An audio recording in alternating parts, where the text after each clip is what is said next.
హల్లెలూయా.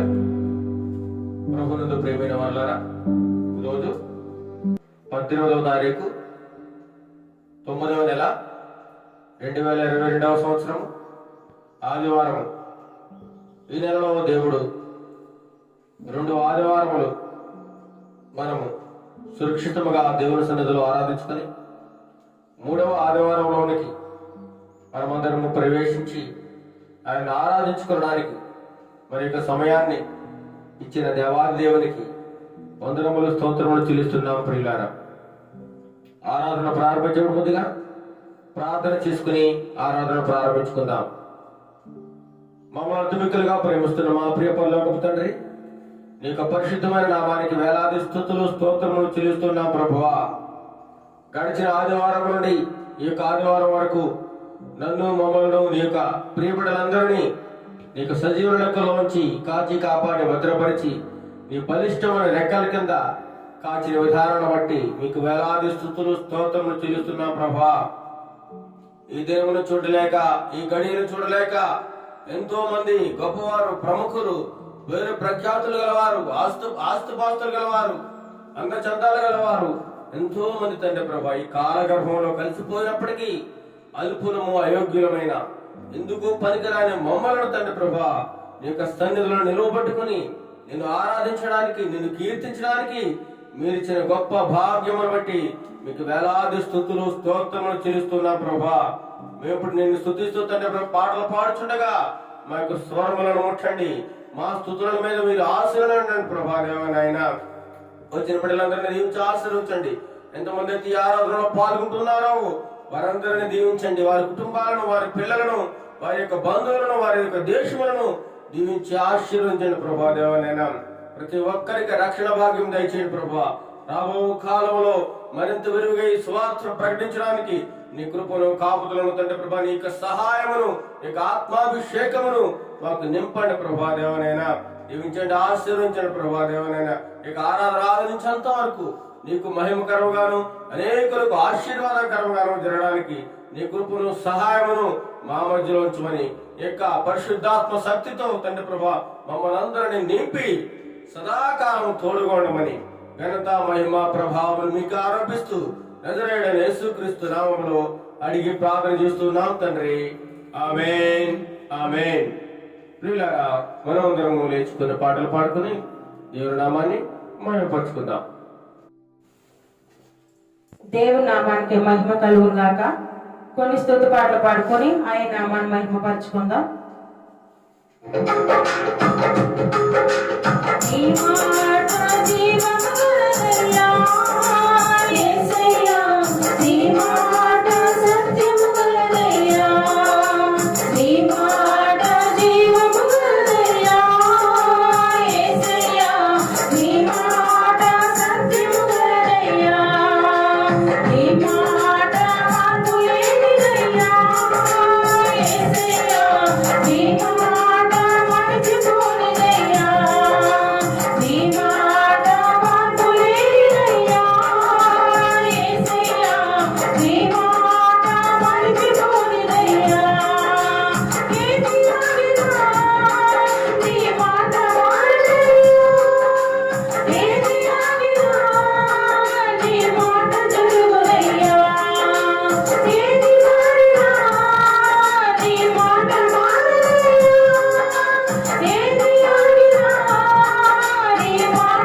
మరి ఒక పాట పాడుకొని దేవుని నామాన్ని మహిమపరచుకుందాం.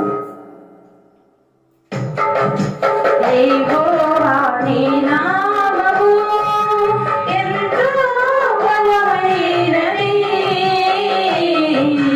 ఎంతో బలమైనది, ఎంతో బలమైనది. యేసయ్యా నీ నామము ఎంతో ఘనమైనది, ఎంతో ఘనమైనది, ఎంతో ఘనమైనది. మోషే ప్రార్థించగా మన్నాను కురిపించితివి. మోషే ప్రార్థించగా మన్నాను కురిపించితివి. యెహోషువ ప్రార్థించగా సూర్య చంద్రుల నాపితివి. యెహోషువ ప్రార్థించగా సూర్య చంద్రుల నాపితివి. యెహోవా నీ నామము ఎంతో బలమైనది, ఎంతో బలమైనది, ఎంతో బలమైనది. నీ ప్రజల పక్షముగా యుద్ధములు చేసిన దేవా, నీ ప్రజల పక్షముగా యుద్ధములు చేసిన దేవా, అగ్నిలో పడవేసినా భయమేమీ లేకుండిరి. అగ్నిలో పడవేసినా భయమేమీ లేకుండిరి. యెహోవా నీ నామము ఎంతో బలమైనది, ఎంతో బలమైనది, ఎంతో బలమైనది. యేసయ్యా నీ నామము ఎంతో ఘనమైనది, ఎంతో ఘనమైనది, ఎంతో ఘనమైనది. హల్లెలూయా, హల్లెలూయా. ప్రభునందు ప్రియమైన వారులారా, ఇంతవరకు మనము పాటలు పాడుకుని దేవాది దేవుని మహిమపరిచి ఉన్నాము. ఇప్పుడు వాక్య పాఠనం చేసుకుందాం. దావీదు వ్రాసినటువంటి కీర్తనల గ్రంథము నుండి 51వ కీర్తన మొదటి చరణం నుండి 19 చరణములు మన మధ్యలో ఉన్నటువంటి ప్రవళిక వచ్చి చదివి వినిపిస్తారు. 51వ దావీదు కీర్తన చదువుకుందాం. దేవా, నీ కృప చొప్పున నన్ను కరుణింపుము, నీ వాత్సల్య బాహుల్యము చొప్పున నా అతిక్రమములను తుడిచివేయుము. నా దోషము పోవునట్లు నన్ను బాగుగా కడుగుము, నా పాపము పోవునట్లు నన్ను పవిత్రపరచుము. నా అతిక్రమములు నాకు తెలిసే ఉన్నవి, నా పాపం ఎల్లప్పుడూ నా ఎదుటనున్నది. నీకు కేవలము నీకే విరోధముగా నేను పాపము చేసి ఉన్నాను. నీ దృష్టి ఎదుట నేను చెడుతనము చేసి ఉన్నాను. కావున ఆజ్ఞ ఇచ్చినప్పుడు నీవు నీతిమంతుడుగా అగుపడదువు, తీర్పు తీర్చునప్పుడు నిర్మలుడుగా అగుపడదువు. నేను పాపములో పుట్టిన వాడను, పాపములోనే నా తల్లి నన్ను గర్భమున ధరించెను. నీవు అంతరంగములో సత్యము కోరుచున్నావు, ఆంతర్యమున నాకు జ్ఞానము తెలియజేయుదువు. నేను పవిత్రుడగునట్లు హిస్సోపుతో నా పాపము పరిహరింపుము, హిమము కంటేను నేను తెల్లగా నుండునట్లు నీవు నన్ను కడుగుము. ఉత్సాహ సంతోషములు నాకు వినిపింపుము, అప్పుడు నీవు విరిచిన ఎముకలు హర్షించును. నా పాపములకు విముఖుడవు కమ్ము, నా దోషములన్నిటినీ తుడిచివేయుము. దేవా, నా యందు శుద్ధ హృదయము కలుగజేయుము. నా అంతరంగములో స్థిరమైన మనస్సును నూతనముగా పుట్టించుము. నీ సన్నిధిలో నుండి నన్ను త్రోసివేయకము, నీ పరిశుద్ధాత్మను నా యుద్ధ నుండి తీసివేయకము. నీ రక్షణానందము నాకు మరలా పుట్టించుము. సమ్మతి గల మనస్సు కలుగజేసి నన్ను దృఢపరచుము. అప్పుడు అతిక్రమము చేయువారికి నీ త్రోవలను బోధించెదను. పాపులును నీ తట్టు తిరుగుదురు. దేవా, నా రక్షణకర్తయగు దేవా, రక్తాపరాధము నుండి నన్ను విడిపింపుము. అప్పుడు నా నాలుక నీ నీతిని గూర్చి ఉత్సాహగానము చేయును. ప్రభువా, నా నోరు నీ స్తుతిని ప్రచురపరచునట్లు నా పెదవులను తెరుగుము. నీవు బలిని కోరువాడవు కావు, కోరిన ఎడల నేను అర్పించుదును. దహన బలి నీకిష్టమైనది కాదు, విరిగిన మనస్సే దేవునికిష్టమైన బలుడు. దేవా, విరిగినలిగిన హృదయమును నీవు అలక్ష్యము చేయువు. నీ కటాక్షము చొప్పున సియోనుకు మేలు చేయుము. యెరూషలేము యొక్క గోడలను కట్టించుము. అప్పుడు నీతియుక్తములైన బలులను, దహన బలులను, సర్వాంగ హోమములను నీకు అంగీకృతములగును. అప్పుడు జనులు నీ బలిపీఠము మీద కోడెలను అర్పించెదరు. దేవుడు తన పరిశుద్ధ వాక్యము దీవించును గాక. వాక్యమును చదివి వినిపించిన ప్రభుని కజవాని దేవుడు బహుగా దీవించి ఆశీర్వదించును గాక. ప్రియులారా, ఈ యొక్క కీర్తన 51వ కీర్తన చూసినట్లయితే దావీదు బత్షెబ దగ్గరకు వెళ్ళిన తరువాత, బత్షెబతో పాపము చేసిన తరువాత దావీదుకు బుద్ధి చెప్పడానికి నాతాను ప్రవక్తను దేవుడు దావీదు దగ్గరికి పంపించినప్పుడు, అతనికి బుద్ధి వచ్చినప్పుడు దావీదు తను చేసిన పాపమును గూర్చి, తను చేసిన దోషమును గూర్చి దేవుని సన్నిధిలో ఎంతగానో విలపించి ఏడుస్తూ తన పాపాలను ఒప్పుకున్నట్లుగా ఈ కీర్తన గ్రంథంలో మనం చూడగలం. ప్రియులారా, దేవా, నీ కృప చొప్పున నన్ను కరుణింపుము, నీ వాత్సల్య బాహుళ్యము చొప్పున నా అతిక్రమములను తుడిచివేయము. ప్రియులారా, అనేక విషయంలో కూడా చాలా మంది మనం కూడా తెలిసి తెలియక అనేకమైన దోషములు, పాపములు చేస్తూ ఉంటాం. కానీ మనము తెలిసి చేసినా తెలియక చేసినా అది తప్పే. కాబట్టి ఆ తప్పును మనం దేవుని సన్నిధిలో నిర్భయంగా ఒప్పుకోవాలి. చేసిన పాపాన్ని విడిచిపెట్టాలి. అలా విడిచిపెట్టినట్లయితే ఆ దేవుడు మనల్ని క్షమిస్తాడు. పిల్లారా, ఆయన యొక్క క్షమను మనం పొందుకుంటాం. పాపములు క్షమించే అధికారము ఈ భూలోకములో ఎవరికీ లేదు, కానీ కేవలము దేవాది దేవుడైన మహాదేవుడైన ఆ యేసు ప్రభు వారికి మాత్రమే పాపములు క్షమించే అధికారం ఉంది. కాబట్టి ఆయన పాపని రక్షించడానికి, కేవలము పాపని రక్షించాలనే ఉద్దేశంతో ఈ భూలోకానికి వచ్చాడు. కాబట్టి మనమందరము పాపలై ఉండగా ఆయన పరిశుద్ధ రక్తము చేత మనలందరినీ కడిగి శుద్ధి చేసి పవిత్రపరిచి ఆయన నిత్య రాజ్యానికి వారసులుగా చేయాలనేది ఆయన యొక్క ముఖ్య సంకల్పము, ఆయన ముఖ్య ఉద్దేశం. ప్రియులారా, నా అతిక్రమం తుడిచివేయి ప్రభువా, నేను పాపిని, నేను దోషం చేశాను, నీకు విరోధముగా చాలా పాపం చేశాను ప్రభువా, నన్ను క్షమించు ప్రభువా, నా అతిక్రమం తుడిచివేయి, నా దోషం పోవునట్లు నన్ను బాగుగా కడుగు ప్రభువా, నా పాపం పోవునట్లు నన్ను పవిత్రపరచు, నేను చేసిన పాపం నాకు తెలుసు,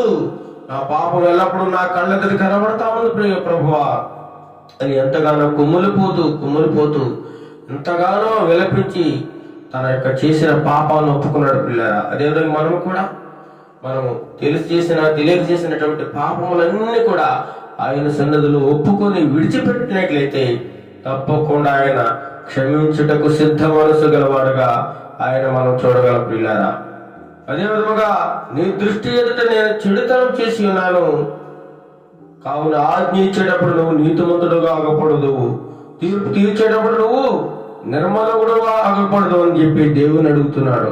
దేవా, నా యందు శుద్ధ హృదయం కలుగు చేయము, నా అంతరంగంలో స్థిరమైన మనస్సు ఈనాడు చూసినట్లయితే పిల్లలు అనేక మందికి స్థిరమైన మనస్సు లేదు, స్టెబిలిటీ మైండ్ లేదు. రకరకాలకి మారిపోతూ ఉంటారు, ప్రతి సమయంలో మారిపోతూ ఉంటారు. ఈ రోజుల్లో మనుషులు రేపు ఉండట్లేదు. వారి యొక్క ప్రవర్తన విధానంలో, వారి యొక్క నడవడిక విధానంలో మార్పులు కనిపిస్తూ ఉన్నాయి. కానీ దేవుని సన్నిధిలో మన ప్రవర్తన ఎల్లప్పుడూ ఒకే రీతిగా ఆయన భయభక్తులు కలిగిన జీవితాన్ని జీవిస్తూ పాపానికి మన హృదయాల్లో చోటు లేకుండా మనం జీవించగలిగినట్లయితే ఆయన మనను ఎల్లప్పుడూ కూడా ఆయన తన బిడ్డగా స్వీకరిస్తూ ఆయన రాజ్యానికి వారసులుగా చేస్తాడు. పిల్లరా, నా యందు శుద్ధ హృదయం కలిగి చేయము, నా హృదయంలో నా అంతరంగంలో స్థిరమైన మనసు నూతనంగా పుట్టించు ప్రభు అంటాడు. నువ్వు బలను కోరినట్లయితే నేను చేసిన పాపాలకి బలను అర్పించేవాడిని, కానీ నువ్వు ప్రభు బలు అరుగుట్లేదు. నా కోసం నువ్వు బలైపోయావు. నా పాపం పోవాలంటే నువ్వు కోరుకుంటే నేను ఎన్ని బలులైనా అర్పిస్తాను, ఎన్ని దహన బలులైనా అర్పిస్తాను. కానీ నువ్వు అలా కోరుకోవట్లేదు ప్రభువా. నీకు దహన బలి ఇష్టమైనది కాదు, విరిగిన మనస్సే నీకు ఇష్టమైన బలి. ఆయన విరిగి నలిగిన వారిని అలక్ష్యం చేసే దేవుడు కాదు ప్రియులారా. ఆయన విరిగి నలిగిన హృదయం అలక్ష్యం చేసే దేవుడు కాదు. కాబట్టి ఆయన కటాక్షము మన మీద ఉండాలంటే మనం చేసిన ప్రతి దోషమును, ప్రతి పాపమును ఆయన సన్నిధిలో ఒప్పుకొని విడిచిపెట్టినట్లయితే ఆయన నుండి మనము క్షమాపణ పొందుకుంటాము. ఆయన యొక్క బిడ్డలుగా మనము మార్పు చెందుతాం ప్రియులారా. దేవుడు ఈ మాటలను దీవించును గాక. మనమందరము లేచి కొద్ది నిమిషములు స్తుతి ఆరాధనలో గడుపుతూ ఆయనను ఆరాధించుకుందాం ప్రియులారా. మనమందరము లేచి నిలబడి మన రెండు చేతుల పైకెత్తి కొద్దిసేపు స్తుతి ఆరాధన చేసుకుందాం. అందరూ కలిసి ఆయన నామాన్ని ఆరాధన చేసుకుందాం. స్తుతి స్తుతి స్తోత్రం స్తోత్రం స్తోత్రం స్తోత్రం. హల్లెలూయా హల్లెలూయా హల్లెలూయా హల్లెలూయా హల్లెలూయా. మహిమగల రాజానికే స్తోత్రములు తండ్రి, మహిమాన్వితుడైన మా తండ్రి నీకే స్తోత్రములు తండ్రి. ఆశ్చర్యకరుడా నీకే స్తోత్రం, అద్భుత కార్యములు చేసిన దేవానికే స్తోత్రములు తండ్రి. ప్రభువైనా నీకే స్తుతి స్తుతి మహిమ ఘనత ప్రభువైనా. అయానైనా నీకు ఇష్టమైనది ప్రభువైనా. మా విరిగి నలిగిన హృదయం ప్రభు నీకు ఇష్టమైన దహన బలి ప్రభు. నువ్వు బలులను కోరువాడు కాదు ప్రభు నాయనయ్య. మా పాపములు క్షమించువాడువు నీవు తండ్రి ప్రభు. మా దోషములు కడుగువాడువు నీవే తండ్రి ప్రభునైనా. ఆయా ఈ లోకంలో తండ్రి ఎక్కడికి పోయినా ప్రభు మా పాపం పోదు గాని ప్రభునైనా. నేను నమ్మిన బిడ్డల ప్రభునైనా నీ దగ్గర తండ్రి మేము చేసిన ప్రతి పాపమును ఒప్పుకున్నట్లయితే ప్రభునైనా నువ్వు క్షమించేవాడిగా ఉన్నావు ప్రభునైనా. యేసయ్యా ప్రతి బిడ్డని క్షమించండి ఉదయ కాల సమయంలో ప్రభునైనా. ఎవరైనా ప్రభు తెలిసి తెలియక చేసిన ప్రతి విధమైన తప్పుల ప్రభునైనా క్షమించి వాడి దోషములు తండ్రి కడగమని అడుగుచున్నాం ప్రభు. నీకే స్తుతి స్తుతి స్తోత్రం స్తోత్రం స్తోత్రం స్తోత్రం స్తోత్రం ప్రభు. నీకేమి ఇచ్చిన రుణం మేము తీర్చగలం ప్రభునైనా. మా విరిగి నలిగిన హృదయంతో తండ్రి ఈ ఉదయ కాల సమయంలో నీకు స్తుతులు అర్పించుచుండగా ప్రభు. మా స్తుతులు మీరు అందుకోనండి తండ్రి. మా స్తుతులపై మీరు ఆశీనుడు తండ్రి ప్రభు. హల్లెలూయా హల్లెలూయా హల్లెలూయా హల్లెలూయా. స్తుతి స్తుతి స్తుతి స్తుతి స్తోత్రం స్తోత్రం. హల్లెలూయా హల్లెలూయా హల్లెలూయా హల్లెలూయా. మహిమగల తండ్రి నీకే స్తోత్రములు తండ్రి. మహిమ కార్యములు చేసిన దేవానికే స్తోత్రములు తండ్రి. నీకే స్తుతి స్తుతి స్తుతి. హల్లెలూయా హల్లెలూయా హల్లెలూయా హల్లెలూయా. స్తోత్రం స్తోత్రం స్తోత్రం స్తోత్రం. మనం అందరం అలాగే ఆరాధించుకుంటుండగా ఒక పాట పాడుకుని ఆయన నామాన్ని ఆరాధన చేసుకుందాం. నా స్తుతులపైన నివసించువాడా, నా అంతరంగికుడా యేసయ్యా. నా స్తుతులపైన నివసించువాడా, నా అంతరంగికుడా యేసయ్యా. నీవు నా పక్షమై నిన్నావు గనుకే జయమే జయమే.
మహోన్నతుడ మహాగండ మీకే స్తుతుల స్తోత్రములు తండ్రి. గడిచిన వారం నుండి తండ్రి ప్రభా ఈ వారం వరకు తండ్రి నన్ను మమ్మలను ప్రతి ఒక్కరిని ప్రభా నీ సజీవ రెక్కల కింద కాచి కాపాడి భద్రపరిచి ఉంచినందుకు నీకు వేలాది స్తుతులు స్తోత్రములు తండ్రి. ఈ ఉదయకాల సమయంలో ప్రభా నీ సన్నిధిలో నిలవబెట్టి తండ్రి కేవలం ప్రభా నాయన నిన్ను ఆరాధించడానికి ప్రభా నిన్ను మహిమపరచడానికి నీవు మాకు ఇచ్చిన ఆరోగ్యాన్ని బట్టి సమయాన్ని బట్టి నీకు వందనాలు స్తోత్రాలు చెల్లించుకుంటున్నాం ప్రభా నాయన.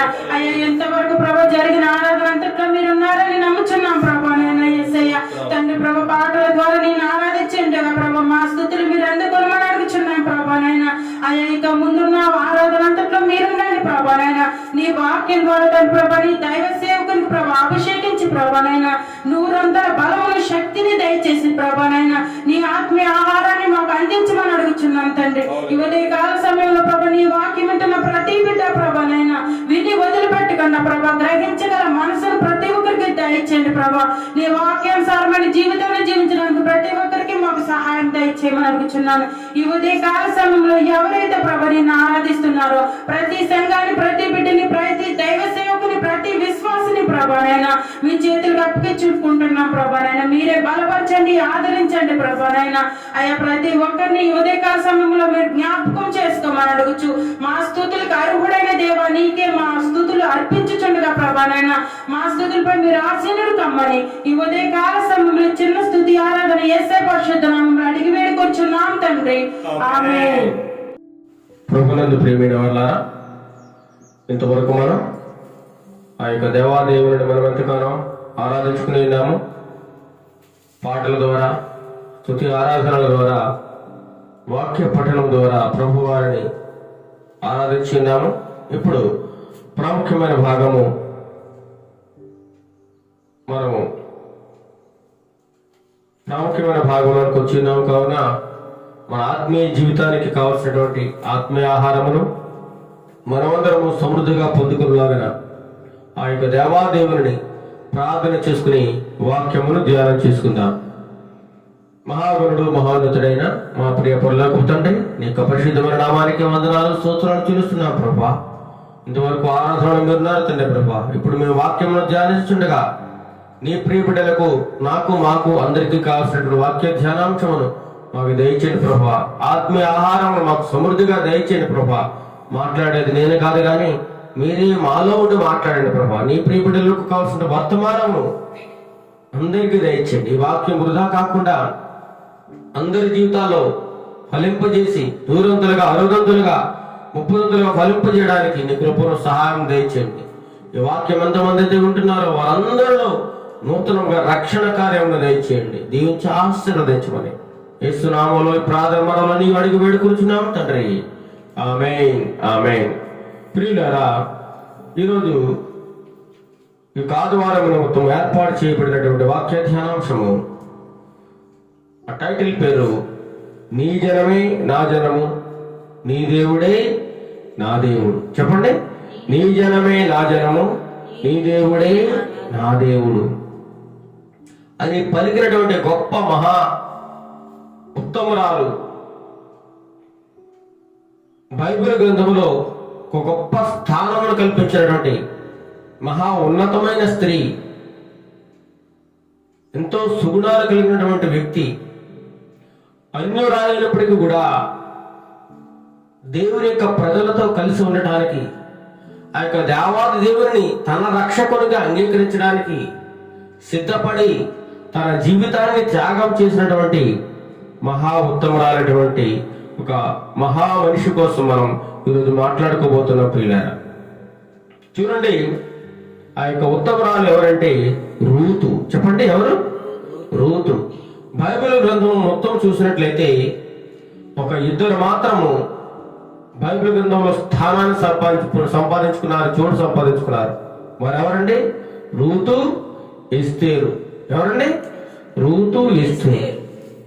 వీరిద్దరు కూడా మహా ఉత్తమమైన వారు, మహా ఉన్నతమైన వారు, దేవుడిని తమ ప్రభువుగా కలిగిన వారు, దేవుడంటే భయభక్తులు కలిగిన వారు,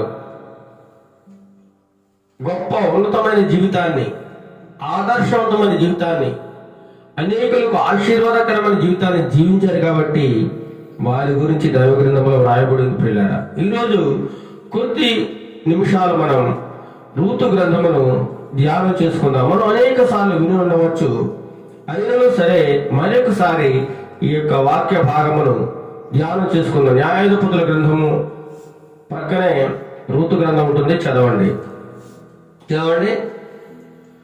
మొదటి అధ్యాయము మొదటి వచనం నుండి చదువుకుందాం. న్యాయాధిపతులు ఏలిన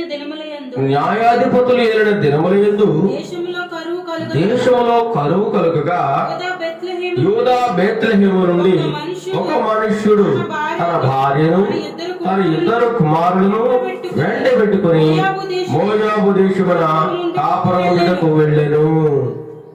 చూడండి పిల్లారా, ఇక్కడ న్యాయాధిపతులు ఏలిన దినములలో జరిగిన గొప్ప చరిత్ర ఇది. ఇశ్రాయేలులకు రాజు లేనప్పుడు న్యాయాధిపతులు పరిపాలిస్తున్న కాలంలో అనేక మారులు ఇశ్రాయేలు దేవునికి విరుద్ధంగా అనేక మారులు పాపము చేసినప్పుడు వారిని అన్యులకు అప్పగించి వారిని నలుగుగొట్టబడి మరలా వారికి ప్రార్థన చేసి దేవునికి ప్రార్థన చేసి మరలా వారి ఎందుకు కనికరపడి ఇలా అనేక రకాలుగా ప్రభువును వారు బాధ పెడుతూ ఉన్నారు. అనేక రకాలుగా వారిని ఎంతగా దీవించాలనుకున్నా వారి యొక్క చెడుతనము పాపమును విడిచిపెట్టకుండా అనేక మార్లు దేవునికి విరోధంగా పాపం చేస్తూ వస్తూ ఉన్నారు పిల్లారా. దేవుడు వారిని శిక్షిస్తూ ఉన్నాడు, ప్రేమిస్తూ ఉన్నాడు, శిక్షిస్తూ ఉన్నాడు, ప్రేమిస్తూ ఉన్నాడు. ప్రభువా నన్ను క్షమించినప్పుడు క్షమిస్తూ ఉన్నాడు, మళ్ళీ క్షమించిన తర్వాత మళ్ళీ మామూలుగా పాపం చేస్తూ ఉన్నారు. అలాంటి సమయంలో ఆ న్యాయాధిపతులు పరిపాలిస్తున్న కాలంలో ఎక్కడండి, యూదా దేశంలో యూదా బెత్లెహేములో గొప్ప కరువు వచ్చేసిందట. యూదా బెత్లెహేములో ఏమొచ్చిందండి? గొప్ప కరువు. ఆ రోజుల్లో ఈ రోజుల్లో కూడా చూడండి, మన ప్రాంతంలో కరువు వచ్చి పనులు లేనప్పుడు ఏం చేస్తాం? ప్రక్క ప్రాంతానికి వెళ్ళిపోయి పక్క రాష్ట్రానికి వెళ్ళిపోయి బ్రతుకు తెరువు కోసం ఏదో ఒక పని చేసుకుంటూ పిల్లలను భార్యను పెంచుకోవడానికి ఎంతో కష్టపడుతూ ఉంటాం. పిల్లలు చాలా మందిని చూస్తూ ఉంటాం. అదే విధంగా యూదా బెత్లెహేములో గొప్ప కరువు వచ్చేసింది. యూదా దేశంలో బెత్లెహేములో యూదా అనగా స్తుతించుట. ఈ యూదా అనే పేరు మనం ఎక్కడ చూడగలమంటే, ఎవరు యూదా?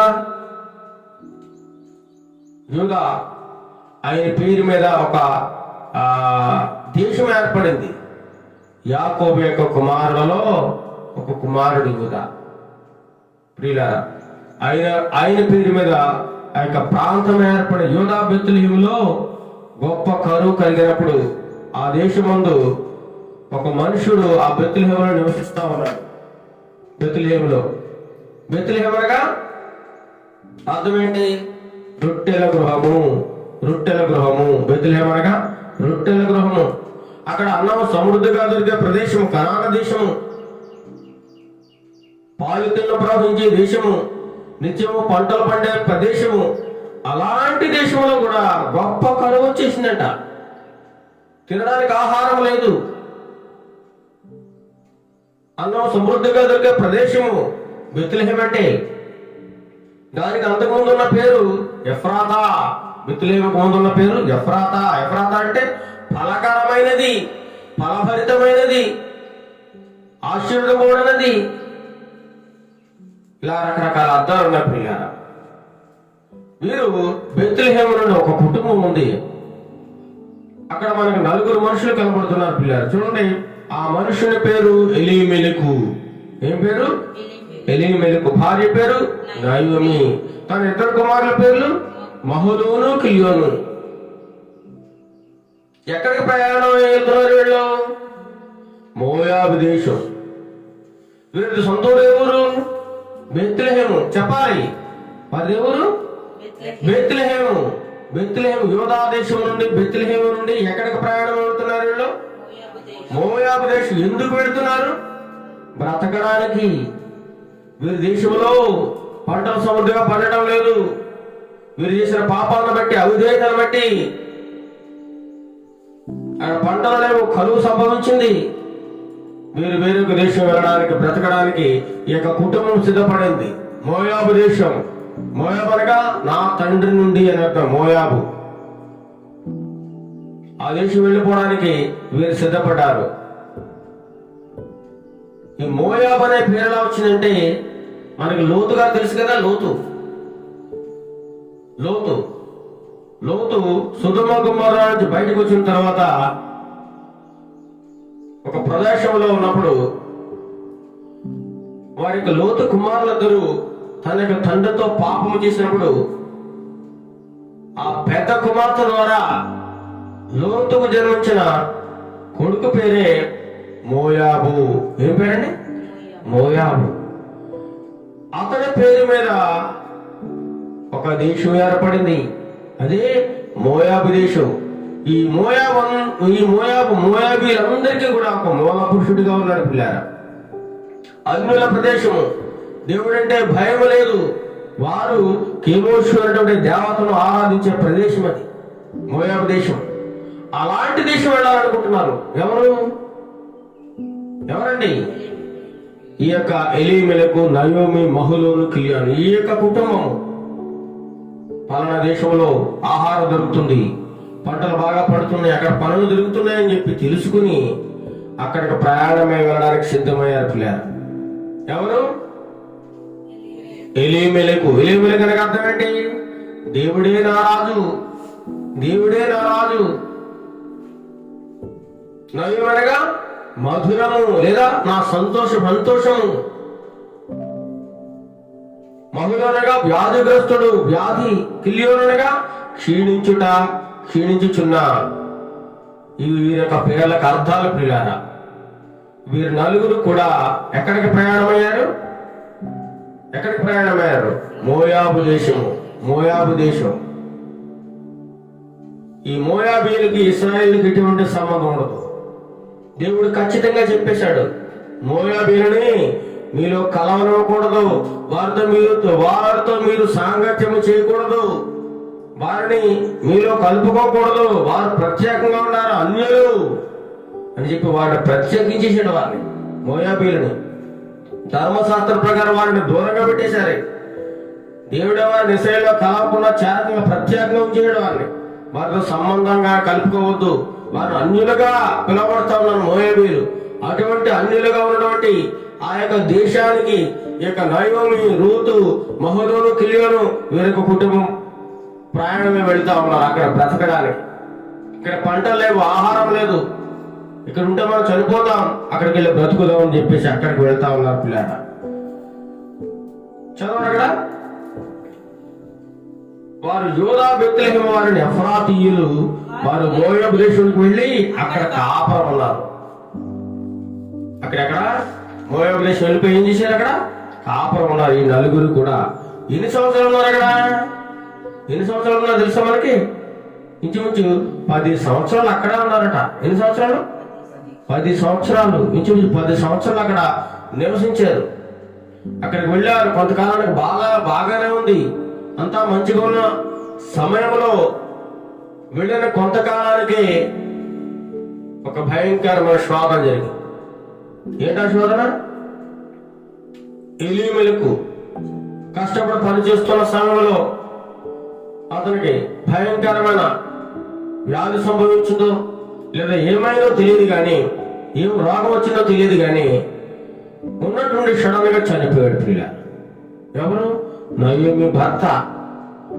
నలుగురితో కలిసి సంతోషంగా ఊరెళ్ళింది బ్రతకడానికి, బాగుపడదామని వెళ్ళినప్పుడు అక్కడ ఏం జరిగింది? కొంతకాలానికి ఎలీమెలకు చనిపోయాడు. భర్త చనిపోయినప్పుడు ఎలా ఉంటుంది? భార్యకి తోడిపోయింది. ఎంతగానో దుఃఖిస్తూ విలపిస్తూ, అయ్యో దేవా, నేను నా భర్తతో కలిసి వచ్చాను, ఇక్కడికి వచ్చిన తర్వాత నా భర్తను కోల్పోయాను అని ఎంతగానో బాధపడి వేదన చెంది ఉంటుంది. భర్తను కోల్పోయిన స్థితిలో ఉంది. ఇంకెవరు మిగిలారు చెప్పండి? 2 కుమారులు మిగిలారు. నయోమి పెనిమిటి ఎలీమెలకు చనిపోయిన తర్వాత ఆమె 2 కుమారులు నిలిచి ఉన్నారు. ఆ 2 కొడుకుల్లో పెట్టుకుని వారిని చూసుకుంటూ వారు కష్టపడి సంపాదించిన దానితో వారి యొక్క జీవితాన్ని గడుపుతూ ఉన్నారు. కాలం గడుస్తూ ఉంది. పిల్లలు పెద్దవారయ్యారు. వివాహ సమయం ఆసన్నమైన వారికి పెండ్లి చేయాలి. వారు ఇశ్రాయేలు దేశంలో ఉన్నటువంటి ఇశ్రాయేలీయులు ఈ నయోమి, ఎలీమెలకు, మహలోను, కిలియాను, బెత్లెహేము ప్రాంతం వారు అన్యుల దేశం మోయాబు దేశంలో బ్రతకడానికి వెళ్ళారు. అక్కడికి వెళ్ళిన తర్వాత భర్తను కోల్పోయింది. 2 పిల్లలతో 3 బ్రతుకుతున్న సమయంలో వారికి వివాహం కావాల్సి వచ్చింది. వివాహం చేసుకోవడానికి యాక్చువల్గా మనం ఏం చేస్తామండి, మన దేశం పిల్లని, మన బంధువుల పిల్లని చేసుకుంటా ఉంటారు. కానీ వీళ్ళేం చేశారు, ఆ మోయాబు దేశంలో ఉన్నటువంటి ఆ మోయాబు స్త్రీలని పెళ్లి చేసుకున్నారంట. పెళ్లి చేసింది, అన్యులని తన కుమారులకు ఇచ్చి పెళ్లి చేసింది. వారి పేరేం పేరు, పెద్ద కోడల పేరు ఓర్పా. మహలోను, కిలియోను 2 కుమారులకి 2కి పెళ్లి చేసింది. పెద్ద కోడల పేరు ఓర్పా, చిన్న కోడల పేరు రూతు. ఓర్పా అనగా మెడవంచని లేక జడలు గలది, జూలు గలది అని అర్థం. రూతు అనగా సౌందర్యము లేదా సంతృప్తి, స్నేహం అని అర్థాలు ఉన్నాయి. రూతు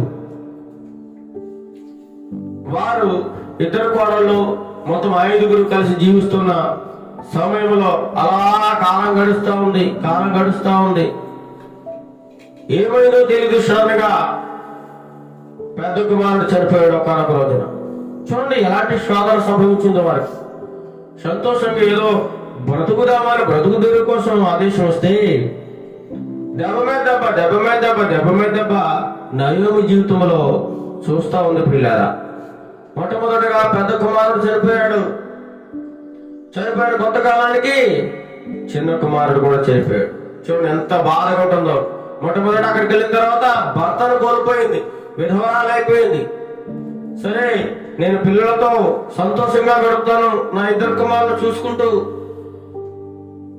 అనుకున్న సమయంలో వారికి వివాహం చేసి ఆ మోయాబు స్త్రీలనే పెళ్లి చేసి పోయిన నా కొడుకులన్నా సంతోషంగా ఉంటారని అనుకున్న సమయంలో 1 by 1 ఒకరి తర్వాత ఒకరు కొడుకులు కూడా చనిపోయారు. చూడండి ఎంత బాధ ఉంటుందో, ఎంత శోధన.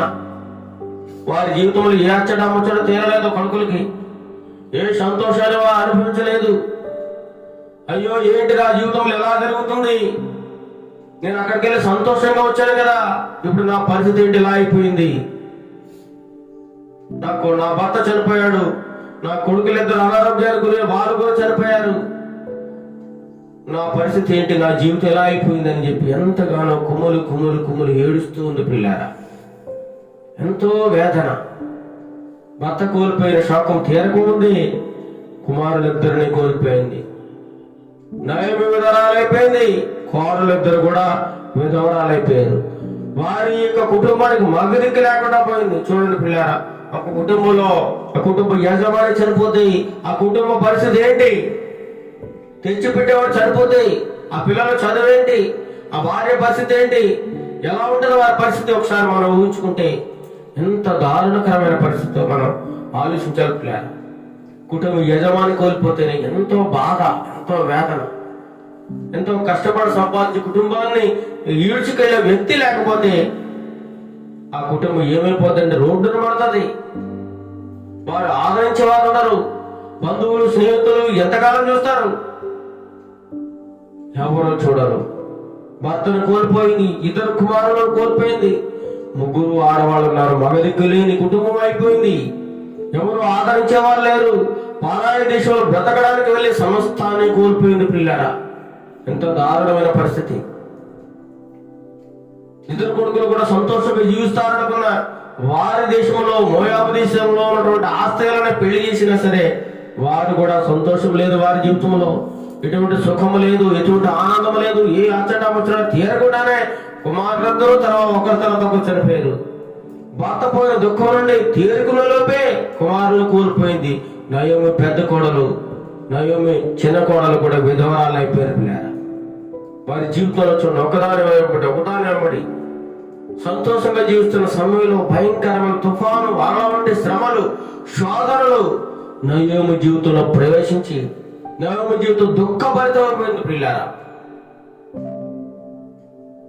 కోడల జీవితం కూడా అంత సంతోషం లేకుండా, ఏ ఆనందం లేకుండా విధవరాలుగా మిగిలిపోయారు, అన్నీ కోల్పోయారు.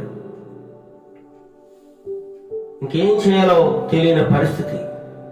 అయ్యో, నేను ఎంతో సంతోషంతో నా కుటుంబంతో కలిసి వచ్చాను, ఇప్పుడు ఏమైపోయింది ప్రియ? ఒంటరిదైపోయింది. ఇద్దరు కోడళ్ళు కూడా విధవరాలుగా మిగిలిపోయారు. ఇంక చేసేదేమీ లేదు. ఏం చేయాలి? ఇక నేను ఇక్కడ ఉండడం వేస్ట్, నేను ఇక్కడ బ్రతకడం వృధా అనుకుని బెత్లెహేములో మళ్ళీ పంటలు పండుతున్నాయి.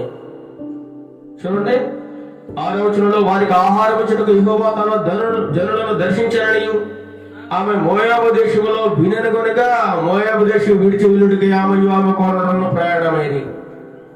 సిద్ధపడిపోయి తీర్మానం చేసుకుంది, ఇక నేను ఇక్కడ ఉండడం అనవసరం, నా దేశంలో మళ్ళీ పంటలు పండుతా ఉన్నాయి, అక్కడ సమృద్ధిగా ఆహారం దొరుకుతుంది అని తెలుసుకుంది సమాచారం.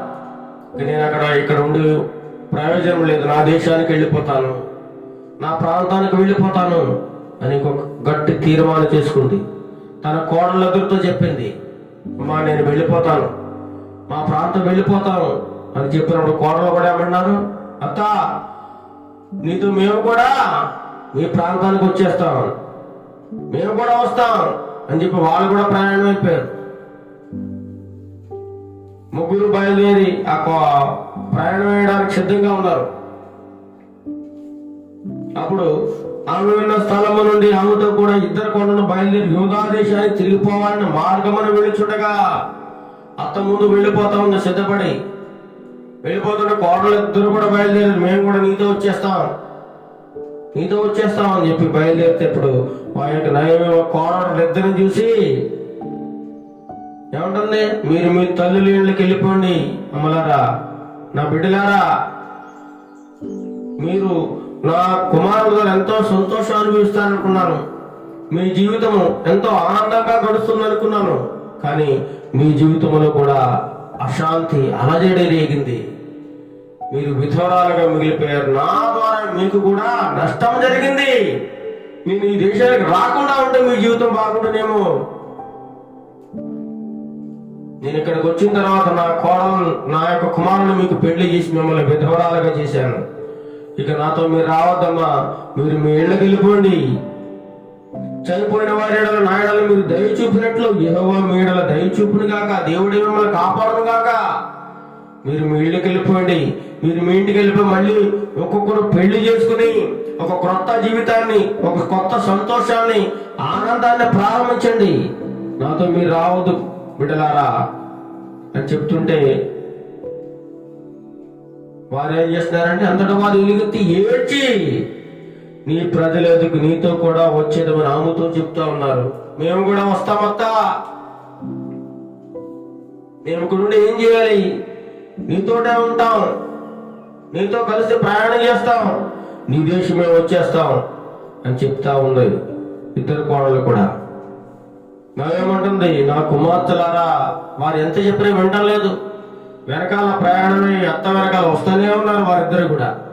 నా కుమార్తెలారా, నా మాట వినండి, మీరు వెనక్కి మళ్ళండి, నాతో కూడా మీరు రావద్దు, ఎందుకు వస్తున్నారు, మేము పెళ్లి చేసుకోవడానికి నా దగ్గర కుమారులు లేరు, ఇంక నా కుమారులు పుట్టరు, నేను ముసలిదాన్ని అయిపోయాను, నాకు వయసు అయిపోయింది, ఇప్పుడు నేను వయసులో ఉంటే నేను ఇంకొక పెళ్లి చేసుకుని కుమారులు కని ఆ కుమారులకు మీకు ఇచ్చి పెళ్లి చేద్దామన్నా, అంతవరకు మీ జీవితం వృధా అయిపోతుంది కదా, మీరు కనిపెట్టుకుని ఉంటారా, మిమ్మల్ని నమ్మించి మిమ్మల్ని మోసం చేసిందని అవుతారు కదా,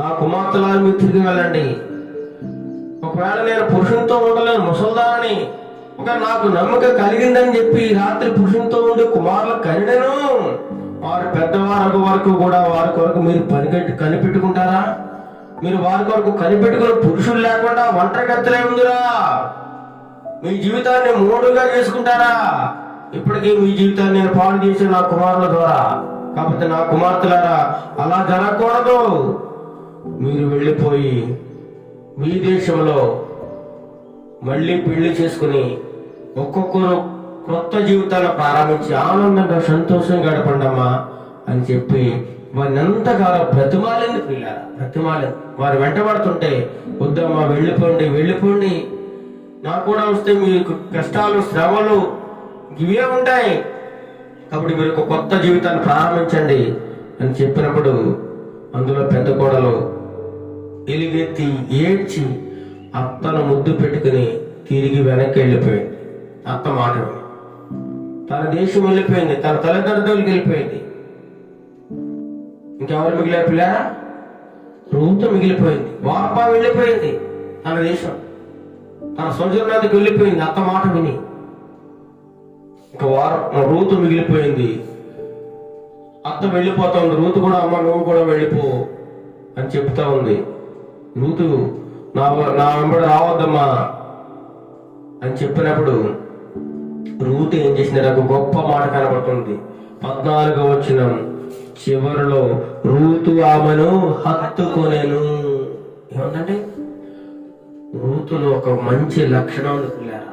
అయ్యో, మంచి గొప్ప దూరదృష్టి కనబడతా ఉంది. అయ్యో, నా అత్త వృద్ధాప్యంలో ఉంది, దిక్కులేనిదిగా ఉంది, భర్తను కోల్పోయింది, కుమారులిద్దరిని కోల్పోయింది, ఒంటరి స్థితిలో ఉంది.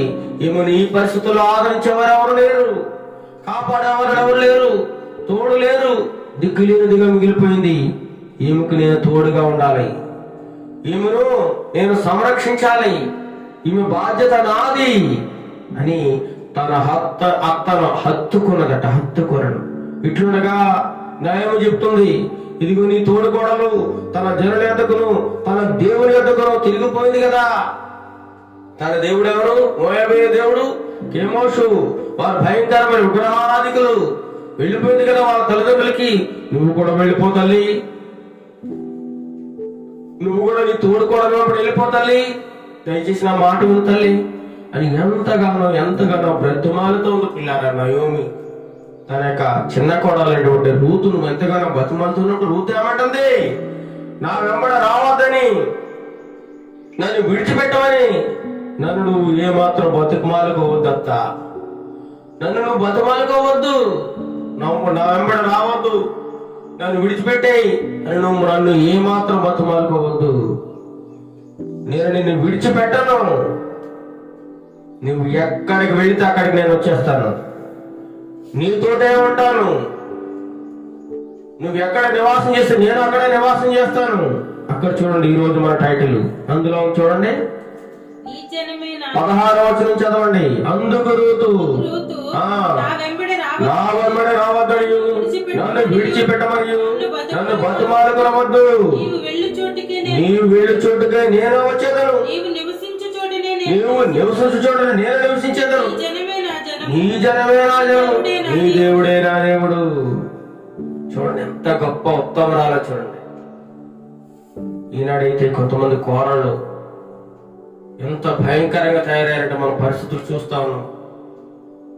అత్తను చంపేసిన కోడలు ఎంతో మంది ఉన్నారు, కోడలను చంపేసిన అత్తలు కూడా ఎంతో మంది ఉన్నారు. అత్త కోడల మధ్య సఖ్యత ఉండదు, ఒకరంటే ఒకరికి పడదు, ఒకరి మాట అంటే ఒకరికి గిట్టదు. ఎన్నో భయంకరమైన పరిస్థితులు వారి మధ్య నెలకొంటూ ఉంటాయి. ఎక్కడో పెరిగిన పిల్ల మన ఇంటికి వచ్చింది, నా కుమార్తె లాంటిది, నా కుమార్తెలాగే నేను చూసుకోవాలి అనే బుద్ధి అత్తకూడదు. అయ్యో, నా తల్లి తర్వాత నా తల్లి, నా అమ్మను నేను ఏ విధంగా అయితే ప్రేమించాను నా తల్లిని, అదే విధంగా నా అత్తను కూడా ప్రేమిస్తాను అన్నటువంటి బుద్ధి కోరలకూడదు. ఇలాంటి పరిస్థితుల్లో మనం ఉన్నాం పిల్లారా. కానీ రూతు అలాంటిది కాదు. రూతులో ఒక ఉత్తమ గుణం ఉంది, ఉత్తమ లక్షణాలు కలిగినది, బాధ్యత కలిగి ఉంది. నువ్వు వెళ్ళు చోటుగా నేను వచ్చేస్తాను, నువ్వు ఎక్కడ నివాసం చేస్తే నేను అక్కడ నివాసం చేస్తాను, నీ జనమే నా జనము, నీ దేవుడే నా దేవుడు, నీ బంధువులే నా బంధువులు, నువ్వు ఎక్కడ ఉంటే నేను కూడా అక్కడ ఉంటాను అని చెప్పి తెగేసి చెప్తా ఉంది. ఎంత మాత్రం ఇంటికి తిరిగి వెళ్ళడానికి ఒప్పుకోవడం లేదు పిల్లరా. 17వ వచనంలో నీవు మృతు పొంది చూడలే నేను కూడా చచ్చిపోతాను, నువ్వు ఎక్కడ చచ్చిపోతే నేను అక్కడ చచ్చిపోతాను, నువ్వు ఎక్కడ బ్రతికితే నేను అక్కడ బ్రతుకుతాను.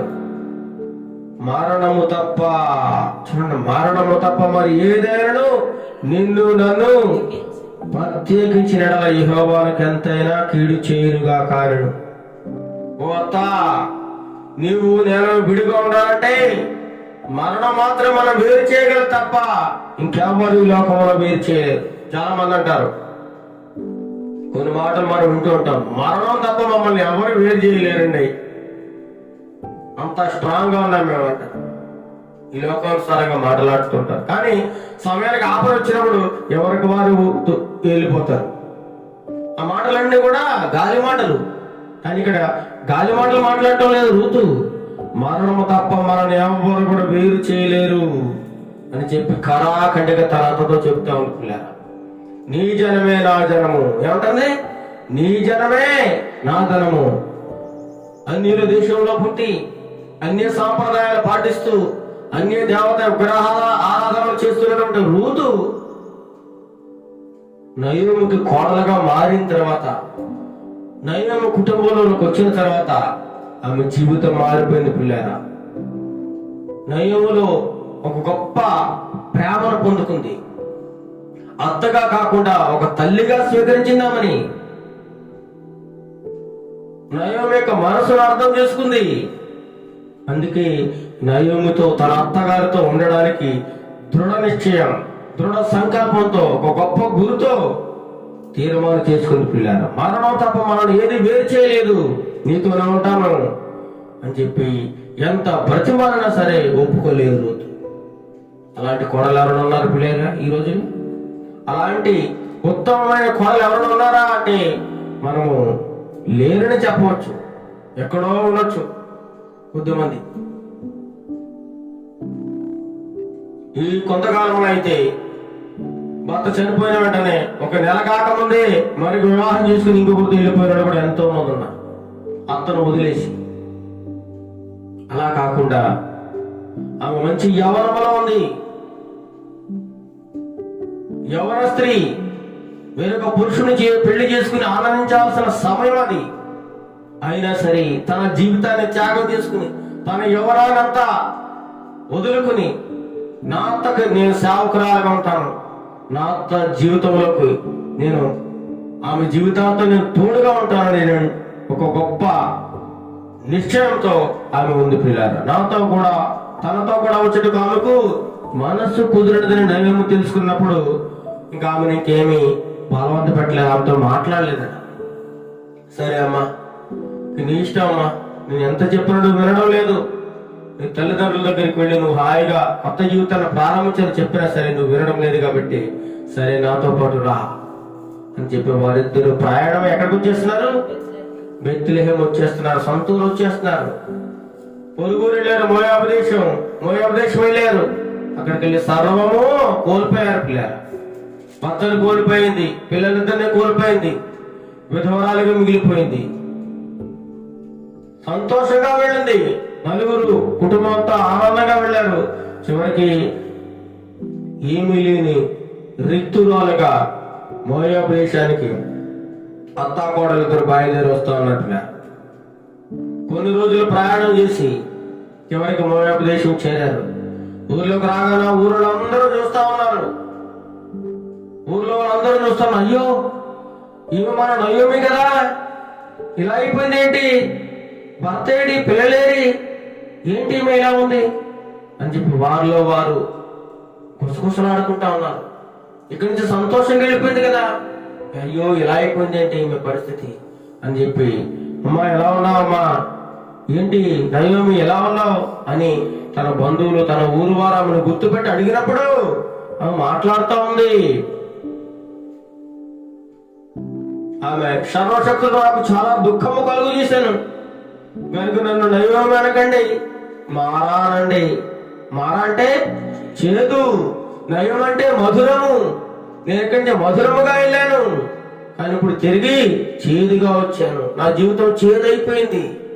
మళ్ళా దేవుడు నాకు చాలా అన్యాయం చేశాడు అంటుంది. బాధలో చాలా మంది అలా అంటుంటారు, మనం కూడా వింటుంటాం. దేవుడు నాకు వారి కుటుంబంలో ఎవరన్నా కొడుకు గాని కూతురు గాని భర్త గాని కోల్పోయి, అయ్యో దేవుడా నాకు ఎంత అన్యాయం చేసావు దేవుడా అంటుంటారు అన్యులు. చాలా మంది అలా అనకూడదు, కానీ బాగా అంటున్నామే. మీరు నన్ను నయ్యమనద్దు, నేను ఇక్కడి నుంచి సమృద్ధి కలదానే వెళ్ళాను, అన్ని కలిగి వెళ్ళాను, కుటుంబంతో సంతోషంగా వెళ్ళాను. నేను ఇప్పుడు రిక్తురాలగా ఏమీ లేని దానిగా దేవుడు నన్ను చేశాడు. తిరిగి ఏమీ లేని దానికి ఇక్కడికి వచ్చి నన్ను మారాలని తప్ప నయ్యమని పిలవకండమ్మా అని చెప్పి మనందరితో మాట్లాడుతుంది. యెహోవా నాకు విరుద్ధముగా సాక్ష్యం పలుకున్నాడు, సర్వశక్తులను బాధపరిచాడు అని వారితో చెప్పింది. ఆ విధంగా నయోమి ఆమె కోడలు కూడా ఆమె ఇంటిలో నివాసం చేస్తా ఉన్నారు. వారికి ఒక ఇల్లు ఉంటుంది కదా పిల్లలు, వారి ఇంటిలో నివాసం చేస్తా ఉన్నారు. వీరి పంట అయితే పండలేదు, వీరి పంటలు సాగు చేసే వాళ్ళు ఎవరు లేరు, కానీ ఇతరుల పంటలన్నీ కూడా సమృద్ధిగా పండినాయి. ఎటు చూసిన పచ్చని ప్రదేశము. అది కోతకాలం, మంచి సమయానికి వచ్చేవాళ్ళు, కోతలు జరిగే కాలం అది. ఎవరో గోధుమలు ఆ పంటలు మంచిగా ఎదిగాయి, ఏపుగా పెరిగి కోతలు కూసిన సమయానికి, మంచి పంటలు పండే సమయానికి అత్తా కోడలిద్దరు కూడా ఎక్కడికి వచ్చారండి? బేత్లెహేము వచ్చారు. అంతవరకు రూతుది మోయాబు దేశం, అన్యురాలు, దేవుడంటే తెలియదు, దేవుని ప్రజలు ఎలా ఉంటారో తెలియదు. ఇదంతా కొత్త ప్రాంతం. చూడండి, కొత్త ప్రాంతంలోకి వచ్చింది. తన తల్లిదండ్రులు విడిచిపెట్టి, తన దేశాన్ని విడిచిపెట్టి, తన బంధువులను విడిచిపెట్టి, తన స్నేహితులను విడిచిపెట్టి, తన దేవి దేవతను విడిచిపెట్టేసి అన్నీ వదులుకుని ఎక్కడికి వచ్చేసిందండి? బేత్లెహేము దేశం తన అత్తతో వచ్చేసింది. గొప్ప మాట పలికింది, నీ జనమే నా జనము, నీ దేవుడే నా దేవుడు. సాధారణంగా ఇశ్రాయేలులోకి ఈ మోయాబు దేశీయులు కలవడానికి వీల్లేదు. దేవుడు వారిని ప్రత్యేకంగా చేశాడు. చదువుదామా వారు కలవకుండా దేవుడు ఎక్కడ చేశాడు? ద్వితీయోపదేశకాండము 23వ అధ్యాయము 3వ వచనం. అమ్మోనీయుడే గాని మోయాబీయుడే గాని యెహోవా సమాజములో చేరకూడదు. వారిలో 10వ తరము వారైనను ఎన్నడను యెహోవా సమాజములో చేరకూడదు. ఇక్కడ స్పష్టంగా ఉన్న పిల్లారా, దేవుడే చెప్తా ఉన్నాడు, అమ్మోనీయుడిని గాని మోయాబీయుడిని గాని మీరు చేర్చుకోవద్దు, మీ సమాజంలో వారిని కలవనేయకూడదు. వారు 10వ తరం వారైనా సరే వారి ఇక్కడికి రాకూడదు, వారితో మీరు ఎటువంటి సాంగత్యం చేయకూడదు అని దేవుడు ధర్మశాస్త్ర ప్రకారం వారికి ఆజ్ఞాపించినప్పుడు ఇక్కడ చూస్తే ఆ నీరాలు ఎక్కడికి వచ్చిందండి? మోయాబు దేశం వచ్చింది. దేవుని పిల్లలతో కలిసి ఉండడానికి గొప్ప తీర్మానంతో తన స్వదేశాన్ని, తన దేవతలను అన్ని విడిచిపెట్టి ఎక్కడికి వచ్చేసింది పిల్లరా? తన అత్త ప్రదేశమైనటువంటి బేత్లెహేము వచ్చేసింది. వచ్చిన తర్వాత ఇక్కడ కూడా వారు ఏం చేయాలి? బ్రతుకు తెరుగుదోడు చూసుకోవాలి. చెప్తా ఉంది, అత్త నువ్వు ఇంటి దగ్గర ఉండవు, నేను నీ కొరకు కష్టపడి పనిచేసి నేను నిన్ను పోషిస్తాను. చూడండి ఎంత గొప్ప ఆదర్శవంతురాలు, చూడండి ఎంత గొప్ప ఆదర్శం. అత్త నువ్వు ఇంటి దగ్గర ఉండవు, నువ్వేమీ కష్టపడాల్సిన పని లేదు, నువ్వు వృద్ధురాలివి, ముసలిదానివి, నీకు శక్తి లేదు, నేను నిన్ను పోషిస్తాను, నువ్వు ఇంటి దగ్గర కూర్చో అన్నప్పుడు సరే అమ్మా అని అంగీకరించింది. అప్పుడు ఏం పని చెయ్యాలి? కొత్త ప్రదేశము, కొత్త మనుషులు, ఎవరో తెలియదు.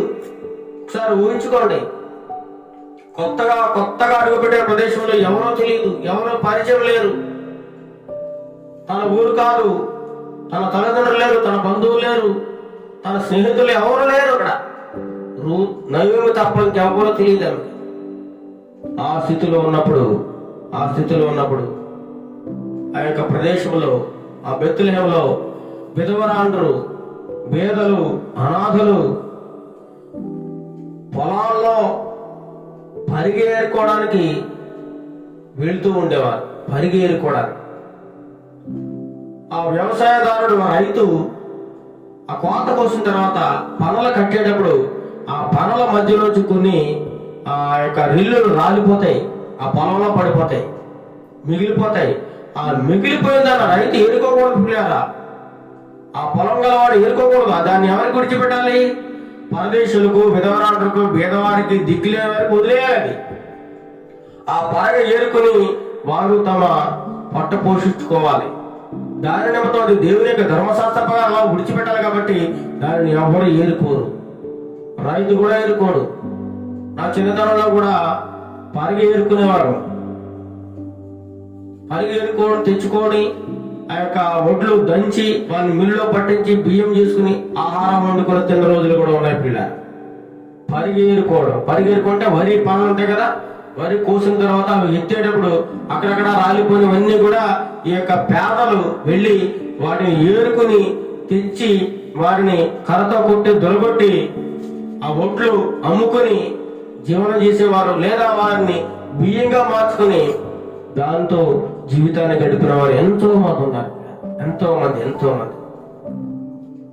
అదే ఈ రోజు నేను వెళ్ళి నీకోసం పరగేరుకు వస్తానమ్మా, ఆ పొలంలోకి వెళ్ళి వారిని బ్రతిమలాడి పొలంలోకి వెళ్ళి ఆ యొక్క పరిగేరుకొచ్చి ఆ దొరగొట్టి మన జీవితాన్ని, మన యొక్క బ్రతుకుని మనం కొనసాగిద్దాం అని చెప్పినప్పుడు సరే తల్లి నువ్వు ఇలా అలా చేయనప్పుడు ఆమె వెళ్ళింది అనమాట. వెళ్ళి ఒక పొలంలోనికి వెళ్ళింది. పొలంలోనికి వెళ్ళి ఆ పొలంలో కూడా యజమాని యొక్క దాసుని అడిగింది, అయ్యా నేను ఈ పొలంలో పరిగెరుకోవచ్చా అని అడిగినప్పుడు ఈమె యొక్క పరిస్థితిని చూసి ఈమె కనికరపడి జాలిపడి అమ్మ ఏరుకో అన్నప్పుడు ఉదయం నుంచి ఏరుకుంటూనే ఉంది పరగ. ఆ పొలం ఎవరిదండి? 2వ అధ్యాయంలో కనబడుతుంది.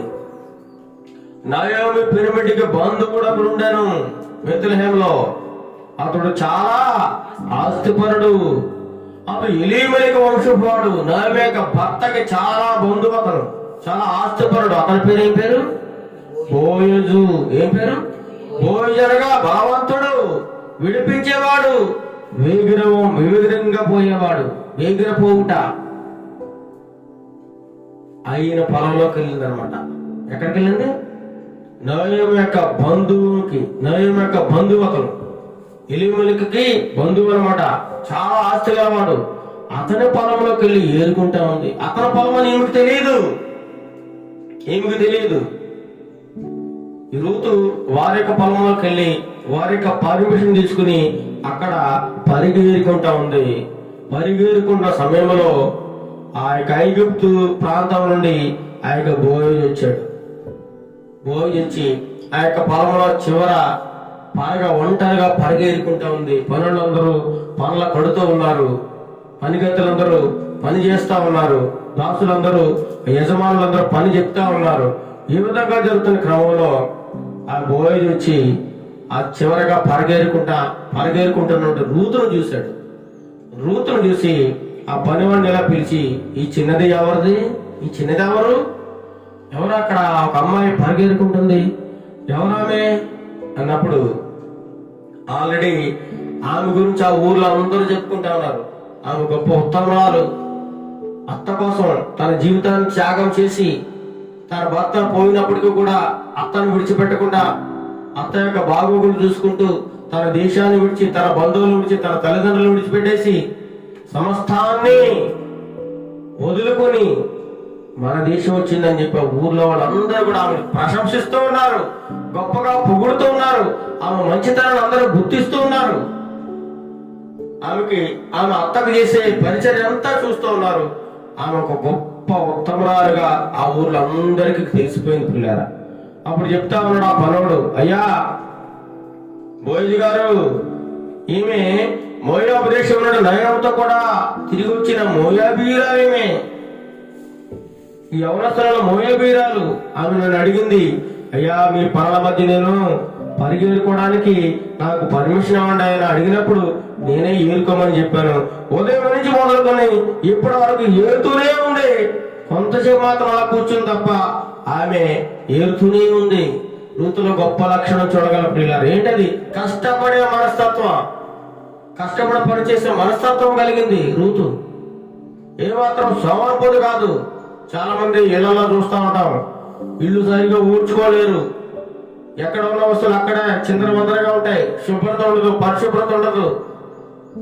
ఇప్పుడు అందరూ కూడా సుఖానికి అలవాటు పడిపోయారు. ఒకప్పుడు పిండి రుబ్బుకోవాలంటే గ్రైండర్లు ఉన్నాయా, మిక్సీలు ఉన్నాయా? లేవు. రోల్లో రుబ్బుకుంటున్నారు. రోల్లో చక్కగా ఎక్సర్సైజ్, బాడీకి బాగుంటుంది, మంచి ఆరోగ్యం ఉండవు.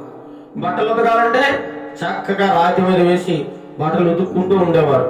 ఇప్పుడు వాషింగ్ మిషన్లు, ఇంకా రకరకాల సౌకర్యాలు అన్నీ వచ్చేసాయి. మనుషులు చేసే పనులన్నీ కూడా ఏం చేస్తున్నాయి? ఇప్పుడు మిషన్లు యంత్రాలు తీసేస్తూ ఉన్నాయి. మనుషులకు పని లేకుండా పోయింది. అప్పట్లో మనం నా చిన్నతనంలో కూడా పొలాల్లో పని చేయడానికి వెళ్ళినప్పుడు పొలాల్లో నాట్లు వేయడానికి మనుషులే నాట్లు వేసేవారు, ఆకుదీత మనుషులే తీసేవారు, ఊడుపు మనుషులే ఊడ్చేవారు, కోత మనుషులే కోసేవారు, కుప్పనొప్పు మనుషులే కుప్పను ఊడ్చేవారు, ఆ దాన్ని ఇంటికి మనుషులే తెచ్చేవారు. అంతా మనుషులే చేసేవారు. ఇప్పుడు అంతా కూడా ఆ వ్యవసాయంలో ఎక్కడ మనుషులు కనపడటం లేదు, అన్ని మిషన్లు కనపడతా ఉన్నాయి. మనుషులకు పని లేకుండా పోయింది. మనుషులు సోమరిపోతులు అయిపోయారు. అందుకే రకరకాల రోగాలు వచ్చేసి ఆసుపత్రులు పాడైపోతా ఉన్నారు. శరీరానికి వ్యాయామం లేదు, తినడానికి వ్యాయామం లేదు. సోమరిపోతులు అయిపోయి ఉండడం వల్ల రకరకాల రోగాలు వచ్చేసి ఆసుపత్రులు రావడానికి పెరిగిపోతూ ఉన్నాయి. ఆసుపత్రులు డాక్టర్లు మనం పెంచుతూ ఉన్నాం పిల్లలు. కానీ రూతు సోమరిపోతు కాదు, చాలా కష్టపడి పనిచేసి కష్టపడే స్వభావం గల ఉదయం నుంచి సాయంత్రం దాకా అలా ఏరుకుంటూనే ఉందండి మండుటెండలో. తన అత్త కోసం ఎంత త్యాగపూరితమైనది. ఈమె కూడా తన తోడుకోడలాగా వెళ్ళిపోవచ్చు కదా, తన దేశం వెళ్ళిపోయి ఇంకొక ఎవరైనా పెళ్లి చేసుకుని ఎంజాయ్ చేయొచ్చు కదా. లేదు లేదు, అలా అనుకోలేదు. అయ్యో, నా అత్తను నేను ఈ పరిస్థితుల్లో విడవకూడదు, నా అత్తను విడిచిపెట్టకూడదు, నా అత్తకు నేను సహాయకురాలుగా ఉండాలని గొప్ప తీర్మానం కలిగినటువంటి, గొప్ప కష్టపడి పని చేసే స్వభావం గలది రూతు పిల్లారా. అప్పుడు బోయజు రూతుని పిలిపించి నా కుమారి అంటున్నాడు. ఏమన్నాడా? నా కుమారి. చూడండి, సాధారణంగా పొలంలోను వేరొక పొలంలోకి వేరే ఇతరులు వచ్చేసి ఏమైనా పరగ ఏరుకుంటుంటే ఈనాడు రైతులు చూసినట్లయితే ఆ పరగను కూడా ఆ దుర్మార్గులు ఏరుకుంటున్నారు. పరగ పేదవారికి విడిచిపెట్టమని దేవుడు చెప్పాడు ధర్మశాస్త్రంలో. కానీ ఆ పరగను కూడా ఈనాడు ధనవంతులు ఏరుకుని తమకే సంపాదించుకుంటూ ఉన్నారు. ఎంత దారుణం! పేదవారిడలా ఏమాత్రం దయా జాలి కనికరం లేనిగా ఉన్నారు ఈనాడు ధనవంతులు. అందుకే దేవుడు ధనవంతులు దేవుని రాజ్యములో ప్రవేశించలేరు, దుర్లభము. అందుకే దేవుడు చెప్తాడు ధనవంతుడు దేవుని రాజ్యంలో ప్రవేశించలేడని చెప్పేసి ఒక ఉపమానం కూడా చెప్పాడు దేవుడు. పంట సమృద్ధిగా పండింది, కొత్త గుడ్లు కట్టుకున్నాడు, పంట అంతా నింపుకుని నా ప్రాణమా తిను త్రాగు సుఖించు అనుభవించి ఎంజాయ్ చేయన్నాడు. చివరికి ఏమైపోయాడు? ఈ రాత్రి నీ ప్రాణం అడుగుతున్నారు. దేవుడు మాట్లాడాడు, నువ్వు సంపాదించినప్పుడు ఎవరు అవుతారా? ఈ రాత్రి నీ ప్రాణం తీసేస్తున్నా. కాబట్టి పిల్లరా, మనము పేదవారేడలా, దరిద్రుడేలా, విధవరాలి పక్షముగా మనం జాలి చూపించాలి, ప్రేమ చూపించాలి. అదే దేవుని ప్రేమ అంటే.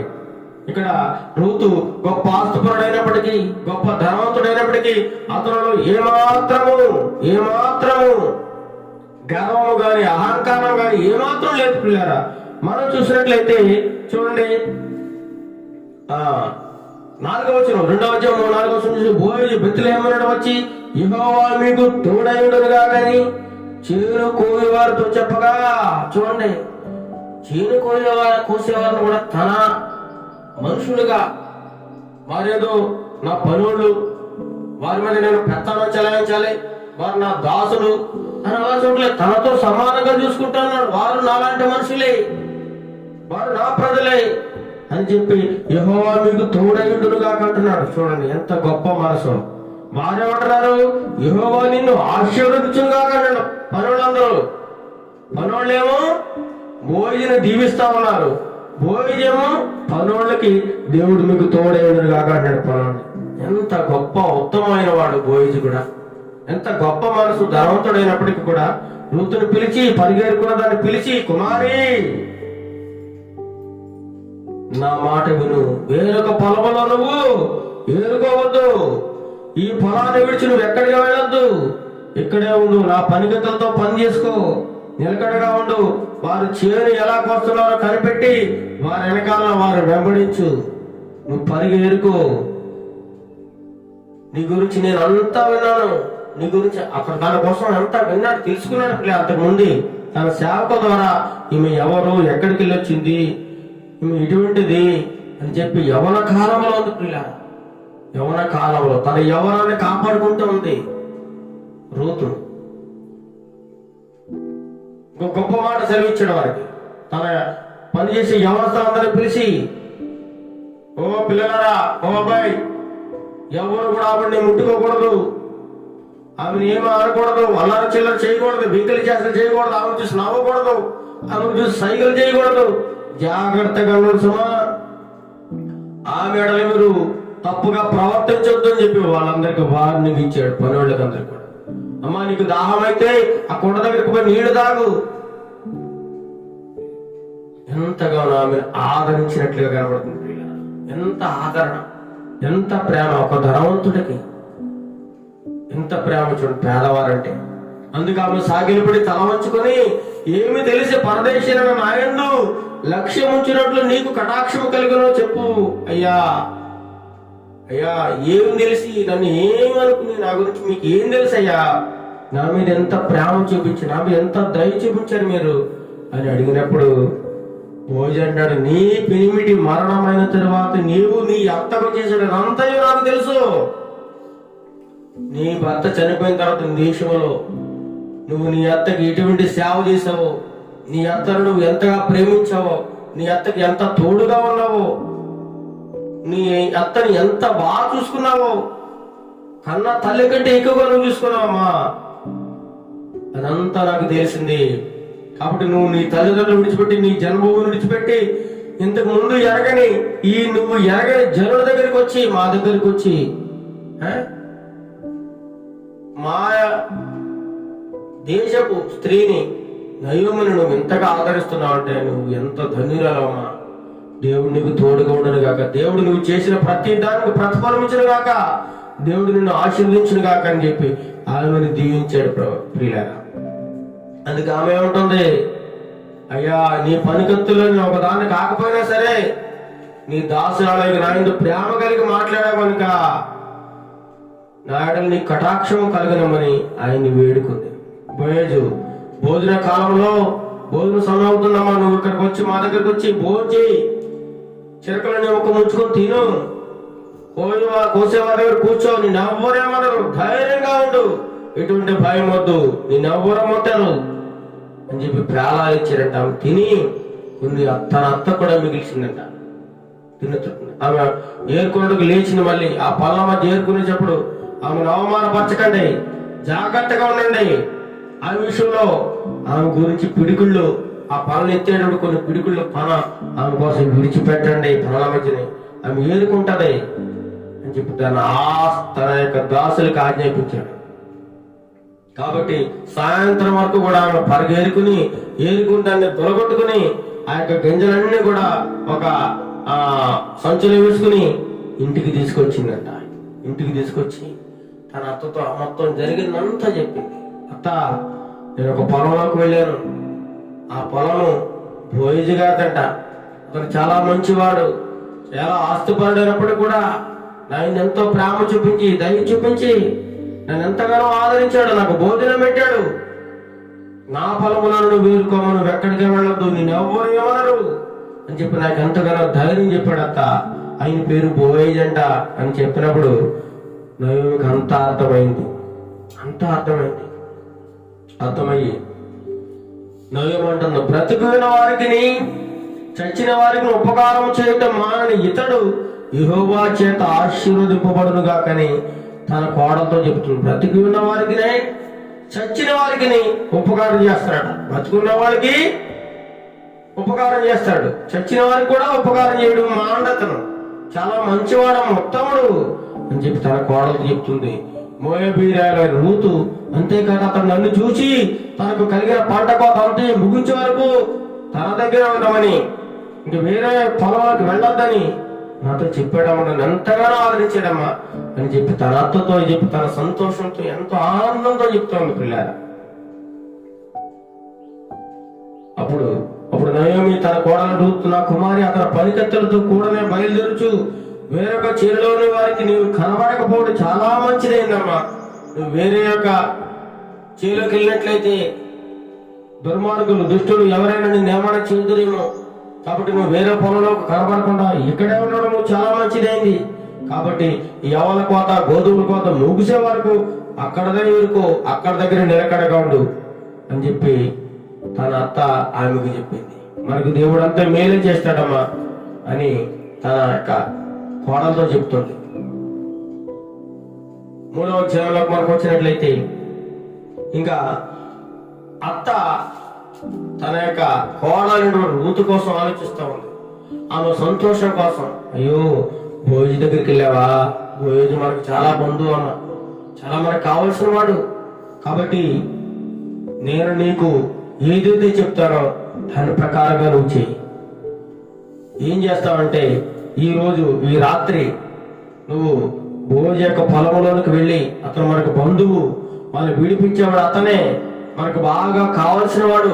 కాబట్టి ఈ రాత్రి నువ్వు అక్కడికి వెళ్ళిపోయి అతని కళ్ళంలో తూర్పార పెట్టే సమయం ఆసనమైంది కాబట్టి తూర్పార పెడతాడు. కాబట్టి ఈ రాత్రి నువ్వేం చేస్తావంటే చక్కగా స్నానం చేసుకుని, మంచి బట్టలు కట్టుకుని, తైలం రాసుకుని నువ్వేం చేస్తావంటే ఆ పొలంలోకి వెళ్ళు. అతనికి కంటికి కనబడకు సుమా, చాటుగా ఉండి అతను రాత్రి కాల సమయంలో అన్నం తిన్న తర్వాత, భోజనం అయిన తర్వాత పడుకుంటాడు ఆ కుప్ప దగ్గర. పడుకున్న స్థలం ఎక్కడైతే పడుకున్నా అక్కడికి వెళ్ళి ఆ పడుకున్న స్థలంలో అతని మంచం మీద ఆ కాళ్ళ దగ్గర పడుకుని, అమ్మా ఆ బట్ట తీసి, ఆ కాళ్ళ మీద బట్ట తీసి నువ్వు కూడా పండుకో అని చెప్తుంది. పండుకో అంటారు. ఇక్కడ ఏమి ఎటువంటి తప్పుగా తన అత్త చెప్పడం లేదు. ఇక్కడ రూతు కూడా ఎటువంటి తప్పు చేయడం లేదు. తన బంధువుడు, తనకు బాగా కావలసిన వాడు, తన కుటుంబాన్ని ఆదరించేవాడు, ప్రేమ కలిగిన వాడు, గొప్ప ఉన్నతమైన మనసు కలిగిన వాడు బోయజు. కాబట్టి నువ్వు చెప్పినట్లు చేయమ్మా. నువ్వు ఇలా వెళ్ళి ఆయన పడుకున్న స్థలంలోకి, ఆయనకి తెలియకుండా ఆయన నిద్రపోతున్న సమయంలో అతని కాళ్ళ దగ్గర పడుకున్న దుప్పటి కప్పుకో, బట్ట కప్పుకో అని చెప్పినప్పుడు అత్త ఏ విధంగా అయితే చెప్పిందో వెళ్ళి ఆ రాత్రికాల సమయంలో ఆ కుప్ప దగ్గర పడుకున్న సమయంలో భోజనం చేసి పడుకున్న తర్వాత వెళ్ళి అతనికి తెలియకుండా కాళ్ళ దగ్గర పడుకుని తన బట్ట తీసి కప్పుకుంది. సడన్ గా మధ్యరాత్రిలో బోయజు గారికి తెలివి వచ్చింది. మధ్యరాత్రిలో తెలివి వచ్చి తుళ్ళుకుపడి లేచి చూస్తే కాళ్ళ దగ్గర ఎవరున్నారు? చీకటి, చిమ్మ చీకటి. ఒక యవనస్తురాలు నిండు యవనంలో ఉంది, కాళ్ళ దగ్గర పడుకుని ఉంది. భోజు తుళ్ళుమని లేచాడు. తుళ్ళుమని లేవగానే మధ్యరాత్రి, చూడండి 8వ వచనం, మధ్యరాత్రి అతను ఉరుకుపడి తిరిగి చూసినప్పుడు ఒక స్త్రీ అతని కాళ్ళంతా పండుకొని ఉండేను. అతను నీవెవరైనా అడిగక చీకట్లో కనిపించడం లేదు. ఎవరు నువ్వు అనగాడు బోయజు. అప్పుడు అంటుంది ఆమె, నేను రూతు అని నీ దాసురాలని, నీవు నాకు సమీప బంధుడవు కనుక నీ దాసురాలి మీద నీ కొంగు కప్పుమనగా. అయ్యా నేనయ్యా రూతుని, నీ దాసురాలని, నువ్వు నాకు చాలా కావలసిన వాడట, మా బంధువు అట. కాబట్టి నీ కొంగు నా మీద కప్పు అంట. కొంగు కప్పడం అంటే నన్ను చేరదీసి నన్ను నీ దానిగా చేసుకో, నన్ను వివాహం చేసుకో అంటుంది ప్రియుల. ఒక రాత్రికాల సమయంలో చిమ్మ చీకటి, ఎవరూ లేరు. బోయజు యవనస్తుడిగా ఉన్నాడు. ఆ యవన స్త్రీ అక్కడికి వెళ్ళింది. మామూలుగా అయితే చాలా మంది అనుకుంటున్నారు, చాలా మంది అనుకోవచ్చు అక్కడ పాపం జరిగే అవకాశం ఉన్నప్పటికీ కూడా బోయజు గాని రూతు గాని ఎటువంటి పాపము చేయలేదు. నీ దాసురాలు నీ కొంగు గొప్పమని అడిగినప్పుడు అతడు నా కుమారి అంటున్నాడు. ఏమన్నాడండి? నా కుమారి. ఎంత గొప్ప మనసు చూడండి బోయజుది. నిజంగా విడిపించే స్వభావం కలిగిన వాడు, ఆదరించే స్వభావం కలిగిన వాడు, కరుణామయుడు, నిజంగా దయగలవాడు అని చెప్పచ్చు. నా కుమారి యెహోవా చేత నీవు దీవెనను పొందినావు. కొద్దివారనే గాని గొప్పవారనే గాని యవనస్తులను నీవు వెంబడపక ఉండుట వలన నీ మునుపటి సత్ప్రవర్తన కంటే వెనుపటి సత్ప్రవర్తన మరి ఎక్కువైనది. చూడండి, ఆమె కోసం అంత డేటా అంతా సేకరించాడు. ఆమె వాళ్ళ ఊళ్ళో ఎలా ఉందో, ఇక్కడికి వచ్చిన తర్వాత ఎలా ఉందో, ఆమె యొక్క పరిస్థితి అంతా నువ్వు యవ్వనంలో ఉండి కూడా ఎటువంటి యవనస్తులు, ఏ పిల్లల వెంబడి, ఏ కుర్రాడు వెంబడి నువ్వు పడకుండా, ఏ యవనస్తులు నువ్వు ఆదరించకుండా, ఏ మగాడు చుట్టూ నువ్వు చూడకుండా ఎంతో నీతిగా నిజాయితీగా ఉన్నావమ్మా. కాబట్టి నీ ముందు ప్రవర్తన కంటే ఇప్పుడు నువ్వు ప్రవర్తించిన ప్రవర్తన చాలా ఎక్కువ, చాలా ఎక్కువ. నీలాంటి ఉత్తమరాలు ఇంకెవరు లేరమ్మా. కాబట్టి నా కుమారి, నువ్వు భయపడకు. నువ్వు నన్ను నీ కొంగు నా మీద కుప్పమని అడిగావు కదా, కప్పమని అడిగావు కదా, అదే విధంగా చేస్తాను. కానీ నీవు చెప్పిందంతా నీకు చేస్తాను అని చెప్తా ఉన్నాడు. ఏమంటాడు తర్వాత? నీవు చెప్పినదంతా నీకు చేస్తాను. నువ్వు యోగ్యురాలని నా జనులందరూ ఎరుగుదురు. నువ్వు యోగ్యురాలివి. అవును, నేను నీకు కావలసిన వాడనే, నేను నిన్ను వివాహం చేసుకోవడానికి అర్హత కలిగిన వాడనే. కానీ నాకంటే నీకు ఇంకొక బంధువుడు ఉన్నాడమ్మా. నీకు ఇంకా దగ్గర బంధువు కూడా ఉన్నాడు. అతన్ని అడిగి, అతను ఒకవేళ నిన్ను వివాహం చేసుకుంటాడేమో, నిన్ను విడిపిస్తాడేమో.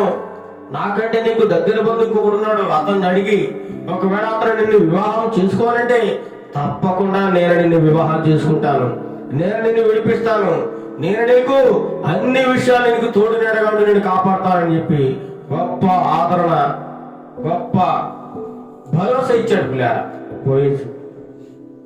కాబట్టి ఈ రాత్రికాల సమయంలో నా దగ్గరికి వచ్చాను కాబట్టి సరే ఇక్కడ పడుకో, ఉదయం అయ్యే వరకు కూడా పండుకోమ్మా అని చెప్పి ఉదయం ఆమె లేవగానే వెలుగు కొంచెం వెలుగు వచ్చేటప్పటికి రాకముందే మనుషులను గుర్తించేపాటు వెలుగు రాకముందే కూడా అప్పుడు ఏం చేసిందంటే ఆ స్త్రీ, అమ్మా నువ్వు ఈ కళ్ళానికి వచ్చిన సంగతి ఎవరికి చెప్పొద్దు, ఎవరికి తెలియనివద్దు అని చెప్పి ఆ దుప్పడు ఆమె తెచ్చుకున్న దుప్పడే తీసుకోమని ఆ దుప్పటిలో 6 కొలల ఎవరిని కొలిచి ఆమె భుజం మీద పెట్టి నువ్వు ఇంటికి వెళ్ళిపో, నీకేం చేయాలని నేను చేస్తాను, కాబట్టి నువ్వు సమాధానంగా ఇంటికి వెళ్ళిపోమ్మా అని చెప్పి చక్కగా రాత్రికాల సమయంలో ఆమెను ఏ మాత్రం ఆమె ఒంటి మీద చెయ్యి కూడా వేయకుండా, ఆమెను కనీసం టచ్ చేయకుండా, ఒక యవనస్తురాలు పాపం చేయాలంటే ఎంతో అవకాశం ఉంది అక్కడ, ఎవరో చూడట్లేదు. ఈనాడైతే అలాంటి అవకాశం వచ్చిందనుకోండి, ఎంతో మంది పాపం చేయడానికి పరిగెడతా ఉంటారు. అవకాశాల కోసం ఎదురు చూస్తూ ఉంటారు దుర్మార్గులు. కానీ అవకాశం ఉన్నా సరే బోయజు పాపము చేయలేదు, అవకాశం ఉన్నా సరే రూతు పాపము చేయలేదు. తన యవ్వనాన్ని కాపాడుకుంది, తన జీవితాన్ని కాపాడుకుంది. తన ధర్మశాస్త్ర ప్రకారంగా బోయజు నడుచుకుంటూ ఉన్నాడు. ఆ ధర్మశాస్త్రాన్ని తూచే తప్పకుండా రూతు కూడా పాటిస్తా ఉంది. పిల్లలు అన్యురాలైనప్పుడు కూడా ధర్మశాస్త్రాన్ని పాటిస్తా ఉంది. ఇంటికి వచ్చేసింది. అత్త నువ్వు చెప్పినట్లే నేను చేశాను. బోయజు గారి దగ్గరికి వెళ్ళి రాత్రి కలసాలు పడుకునేటప్పుడు ఆయన కనపడకుండా వెళ్ళి కాళ్ళ దగ్గర పడుకున్నాను, ఆ బట్ట తీసి కప్పుకున్నాను. అర్ధరాత్రి సమయంలో లేచాడు తులికిపడి, ఎవరమ్మా అని అడిగాడు.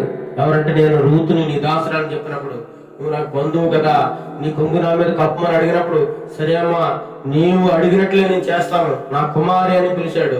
కాబట్టి నాకంటే నీకు బంధువుడు ఇంకొకటి ఉన్నాడు, అతను ఒకవేళ నిన్ను వివాహం చేసుకుంటానంటే అతనికి ఇచ్చి పెళ్లి చేస్తాను, లేదంటే నేను నిన్ను వివాహం చేసుకుంటానని చెప్పి రేపటికి ఆగమని చెప్పినప్పుడు ఆగిన పిల్లరా.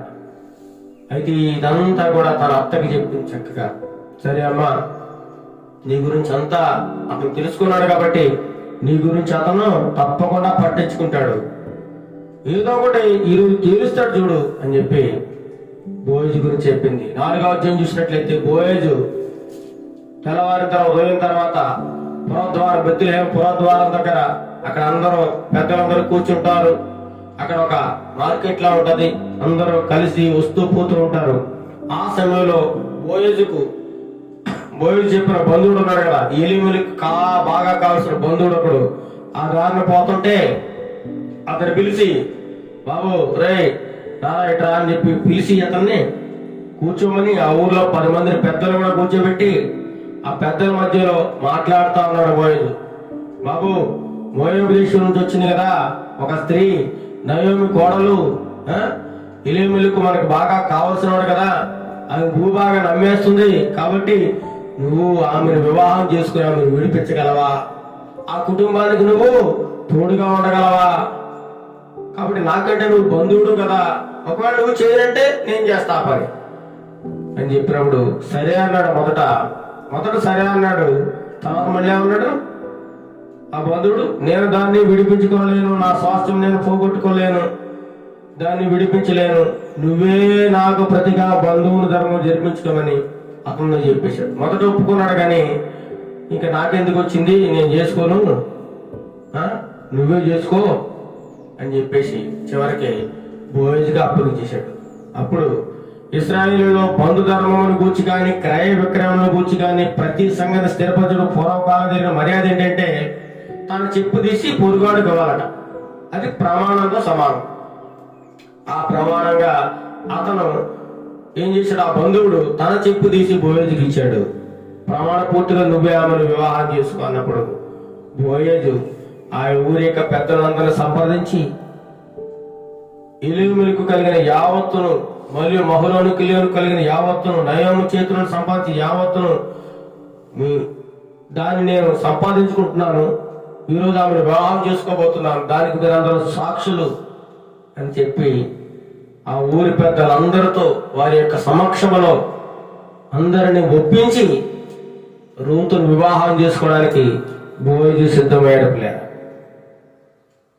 అప్పుడంటే నా ఊరు వాళ్ళందరూ కూడా ఏమన్నా దీవిస్తా ఉన్నారు. అందుకు పురాద్వారం ఉన్న ప్రజలందరూ పెద్దలను మేము సాక్షులము, యెహోవా నీ ఇంటికి వచ్చిన ఈ స్త్రీని ఇశ్రాయేలీయుల వంశంలో వర్ధన చేసిన రాహేలును పోలినదాని గాను, రాహేలుతో పోలుస్తున్నారు. ఇశ్రాయేల్ వంశాన్ని వర్ధన చేసిన రాహేలుని, లేయాను పోలినదాను రూతును పోలుస్తా ఉన్నాడు. ఎఫ్రాతాలో నువ్వు క్షేమాభివృద్ధి గలవాడు, బెత్లెహేములో నువ్వు ఖ్యాతి నొందుదువు గాక. భోజనం దీవిస్తా ఉన్నారు ఊరి పెద్దలందరూ కూడా. యెహోవా ఈ యవనరాలు వలన నీకు దయచేయి సంతానమును నీ కుటుంబము తామారు యోధాకు పేరిన పెరుసు కుటుంబాలు ఉండును గాక. కాబట్టి బోయేజు రూతుని పిండ్లు చేసుకుని అప్పుడు అందరి సమక్షంలో, ఊరందరి పెద్దల సమక్షంలో ఆమెను వివాహం చేసుకున్నాడు. వివాహం చేసుకున్న తర్వాత దేవుడు ఆమె గర్భాన్ని తెరిచాడు. గర్భాన్ని తెరిచినప్పుడు ఒక కుమారుడు కలిగాడు. కుమారుడు ఉదయించాడు. ఆ కుమారుడి పేరు ఏం పేరు? ఓబేదు. ఏం పేరండి? ఓబేదు. ఓబేదు అనగా సేవకుడు అని అర్థం. ఓబేదు అనగా సేవకుడు. ఆ బిడ్డను నయోమి చూసి ఎంతగానో మురిసిపోయింది. తన మనవాడిని పెట్టి తీసుకుని ఎంతగానో మురిసిపోయింది.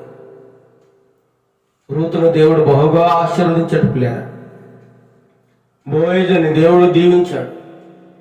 బోయేజు విడిపించడానికి సాదృశ్యంగా ఉన్నాడు, ఆదరించడానికి సాదృశ్యంగా ఉన్నాడు, కష్టాల్లో ఉన్న వారిని విడిపించేవాడిగా ఉన్నాడు. పిల్ల గొప్ప ఆదర్శవంతమైన గుణాలు కలిగిన వాడు. అంతే ఆదర్శమైన గుణాలు కలిగిన ఉత్తమ స్త్రీ ఎవరంటే రూతు అని మనం చెప్పవచ్చు. ఈ ఓబేదుకి ఎవరు పుట్టారండి? యెష్షయి పుట్టాడు. యెష్షయి కుమారుడు యెష్షయి కడుపున ఎవరు పుట్టాడు? బోయేజేమో ఓబేదుని కన్నాడు, ఓబేదేమో యెష్షయిని కన్నాడు, యెష్షయేమో దావీదుని కన్నాడు. మహారాజు చక్రవర్తి దావీదు. ఆ దావీదు వంశంలో నుండే యేసు ప్రభు వారు పుట్టారు. పిల్లలు యేసు ప్రభు వారు ఎవరి వంశంలో తెచ్చారు? రూతు, బోయేజు. రూతు, బోయేజు చూడండి, మహా చరిత్ర గ్రంథాలకు కరిపిల్లారు. ఒక స్త్రీ సామాన్యురాలు, అన్యురాలు, ఏమాత్రం ఇశ్రాయేలుతో కలవకూడదని ధర్మశాస్త్రం ద్వారా ప్రత్యేకింపబడిన వారు. అలాంటి వారిని సైతం కూడా దేవుడు ప్రేమగల దేవుడు కాబట్టి ఆమె యొక్క ప్రేమను బట్టి, ఆమె యొక్క మంచితనాన్ని బట్టి, అంటే మనకు అర్థమైందంటే ఎంతటి వారినైనా సరే దేవుని చెంతకు వస్తే తప్పకుండా వారిని చేరదీసి ఆదరించేవాడుగా ఉన్నాడు. పిల్ల దేవునిలో అంత గొప్ప లక్షణం ఉంది. బోయజు ఎంతగానో రూతు ఎడల దయ చూపించాడు. సమీప బంధువైనా సరే, ఎవరైనా మన బంధువులు ఎంతో మంది ఉంటారు ధనవంతులు, ఏమైనా మనకి సహాయం చేయగలుగుతారా? చేయరు. మన సహాయం కొంత ముఖం చాటేసేస్తారు. కానీ ధనవంతుడై ఉండి ఆస్తిపాస్తులు కలిగి ఉండి ఒక పేదరాలని, పేద విధవరాలని, అన్యురాలని ప్రేమించి విడిపించి వివాహం చేసుకున్నాడు. పెద్దల సమక్షంలో మర్యాదగా అందరినీ ఒప్పించి అంగీకారంతో వివాహం చేసుకున్నవాడు. వీరిద్దరికి పుట్టినవాడు బోయజు, ఓబేదు ప్రియులారా. ఈ ఓబేదేమో యెషయని కన్నాడు. యెషయి దావీదు వంశంలోంచి యేసుక్రీస్తు ప్రభువారు సర్వలోక రక్షకుడు మరియ గర్భంలో ఉద్భవించాడు. రూతు అన్యులైనా సరే దేవుని పిల్లలు ఇశ్రాయేలుతో సాంగత్యం చేయడానికి ఎంతగానో ఇష్టపడింది. దేవుడు అంటే ఎంతో ఇష్టము. అత్తయ్య నయోమిని అత్తగా కాకుండా అమ్మలా చూసుకుంది.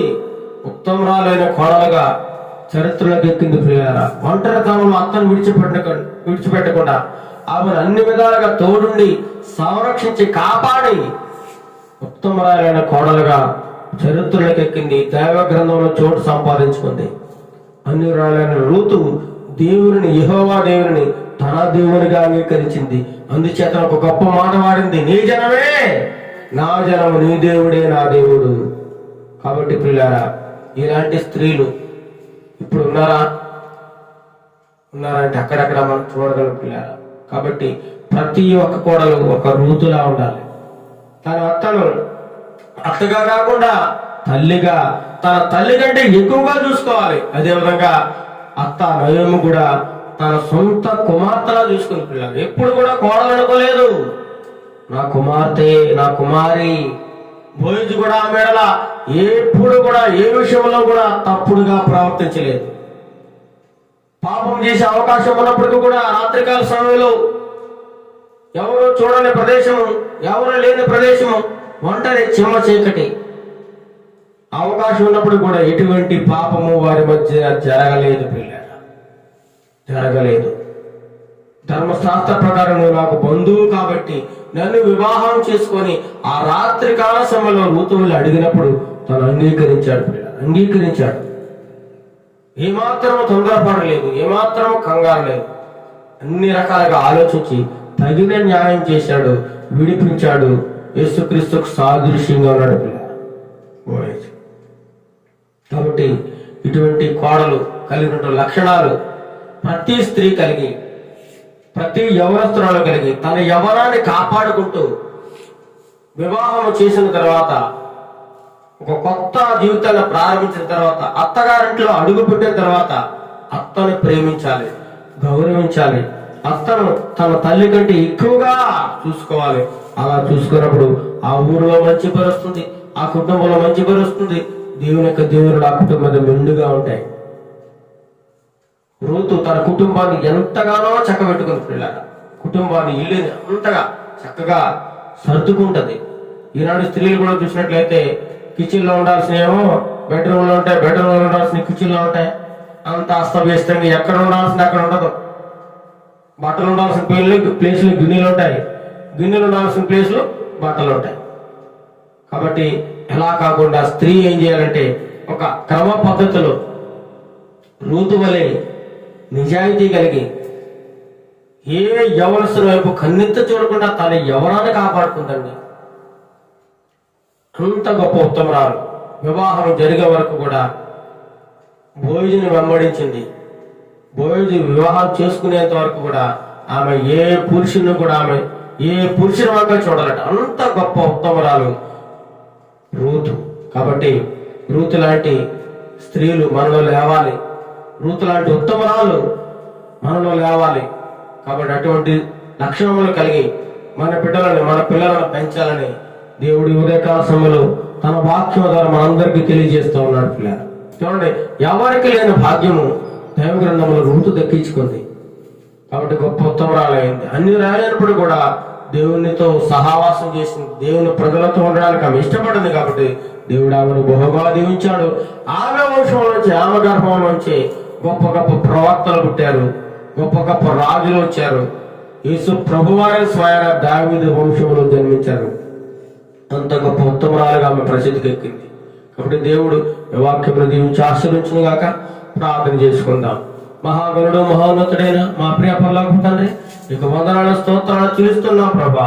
ఈ ఉదయకాల సమయంలో తండ్రి ఆదివారం నీకు ప్రియ బిడ్డలందరికీ రూతు యొక్క జీవితాన్ని ఆదర్శంగా పెట్టాడు తండ్రి ప్రభా. రూతు ఎంత నీతిమంతురాలో, ఎంత పవిత్రురాలో, ఎంత ఉత్తమురాలో తండ్రి ప్రభా. రూతు లాంటి జీవితము ప్రతి స్త్రీ కలిగి ఉండడానికి, ప్రతి యవనస్తురాలు కలిగి ఉండడానికి నీ కృపా సహాయం దయచేయండి ప్రభా. అత్త కోడల మధ్య సంబంధం ఎలా ఉండాలో తండ్రి ప్రభా రూతు గ్రంథం చదివితే తెలుస్తుంది నాయన. ప్రతి ఒక్కరు తండ్రి ప్రభు యొక్క గ్రంథాన్ని చదవి ఆ గ్రంథం ప్రకారంగా అత్త కోడల మధ్య సంబంధాన్ని ఏర్పాటు చేసుకోవడానికి నీ కృపలో సహాయం దయచేయండి నాయన. అత్త తన కోడల్ని కూతురులా చూసుకునే స్వభావం తండ్రి ప్రభా అత్తకు కలిగించండి. అదేవిధంగా కోడలు తన అత్తను తన తల్లి కంటే ఎక్కువగా చూసుకునే కృపను దయచేయండి ప్రభా.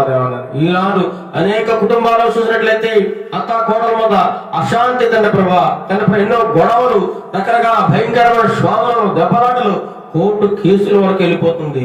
ఒకరినొకరు చంపేసుకుంటున్నారు తండ్రి ప్రభా. అలాంటి భయంకర పరిస్థితులు ఈ యొక్క సమాజంలో జరుగుతున్నాయి తండ్రి ప్రభా. వాటన్నిటి నుండి తండ్రి ప్రభా మా యొక్క ప్రియబిడ్డలందరినీ విడిపించి వారి మధ్య సఖ్యత ఏర్పడించి దేవుని యొక్క వాక్యానుసారమైన జీవితాన్ని ప్రతి ఒక్కరూ జీవించడానికి రూతు వలె మంచి హృదయాన్ని కలిగి, మంచి పనిచేసే లక్షణాన్ని కలిగి, కష్టపడి పనిచేసే తత్వాన్ని వారిలో కలిగించి, సేవ చేసే తత్వాన్ని వారిలో కలిగించి దీవించి ఆశీర్వదించండి ప్రభా. దేవుని ప్రతి ఒక్కరికి రూతు లాంటి మనస్సు, జీవితం అందరికీ దయచేయమని, ప్రతి ఒక్కరు రూతును ఆదర్శంగా తీసుకోవడానికి నికృపను సహాయం దయచేయమని బోయి తండ్రి ప్రభు ఎంతగానో ఆదరించాడు ప్రభా. నీకు సాదృశ్యంగా ఉన్నాడు నాయన. ఎంత ఉత్తముడు, అహంకారం లేదు తండ్రి ప్రభు, గర్వము లేదు తండ్రి నాయన. ధనవంతుడైనప్పటికీ కూడా నెమ్మదస్తుడు, మర్యాదస్తుడు అలాంటి వారిని తండ్రి మా మధ్యలో లేపండి. మా యొక్క తండ్రి ప్రభా క్రైస్తవ సమాజంలో ఎంతో మంది ధనవంతులు ఉన్నప్పటికీ ఈనాడు అనేక మంది అహంకారంతో, గర్వంతో విర్రవీగిపోతున్నారు ప్రభా. వారికి ధనాన్ని చూసి, వారికి డబ్బును చూసి, వారికి ఆశపాసం చూసి గర్వాంతులైపోతున్నారు. వారి గర్వాన్ని ఆనచండి నాయన. వాళ్ళ మంచి హృదయాన్ని, దీనులను ప్రేమించే హృదయాన్ని, విధవరాల పక్షంగా పోరాడే హృదయాన్ని వారికి దయచేయండి. నీలో తండ్రి ప్రభా దేవనైనా నూతనమైన మనస్సు వారికి దయచేయండి. దీవించి ఆశ్రయించి ఈ వాక్యాన్ని అందరి హృదయాల్లో ఫలింపజేయమని ఘనత, మహిమ, ప్రభావం మీకు ఆరోపిస్తూ త్వరలో నేను యేసుక్రీస్తునామమున అడిగి వేడుకొంచున్నాం తండ్రి. ఆమేన్, ఆమేన్. పరలోక ప్రార్థన. పరలోకమందున మా తండ్రి, ఈ నామం పరిశుద్ధపరచబడును గాక, నీ రాజ్యం వచ్చును గాక, నీ చిత్తం పరలోకమున నెరవేర్చినట్లు భూమి మీద నెరవేరును గాక. మాకు కావాల్సిన దినాహారం నేడు మాకు దయచేయము. మారును మేము క్షమించే ప్రకారం మారును క్షమించము. శోధనలో తెక్క క్రియలు తప్పించము. ఎందుకంటే రాజ్యము, బలము, మహిమ నిరంతరమైనావు తండ్రి. ఆమేన్, ఆమేన్. ఆశీర్వాదం. మన తండ్రి దేవుని ప్రేమయు, మన ప్రభువు యేసుక్రీస్తు కృపయు, పరిశుద్ధాత్మ దేవుని యొక్క అన్ని సహవాసము ఇప్పుడు ఎల్లప్పుడూ సదాకాలము మనందరికీ, ప్రియబిడ్డలందరికీ, దేశమునకును, మండలమునకును, ప్రతి ప్రాంతమునకును దేవుడు సదాకాలము తోడయుడు నడిపించునుగాక. ఆమేన్, ఆమేన్, ఆమేన్.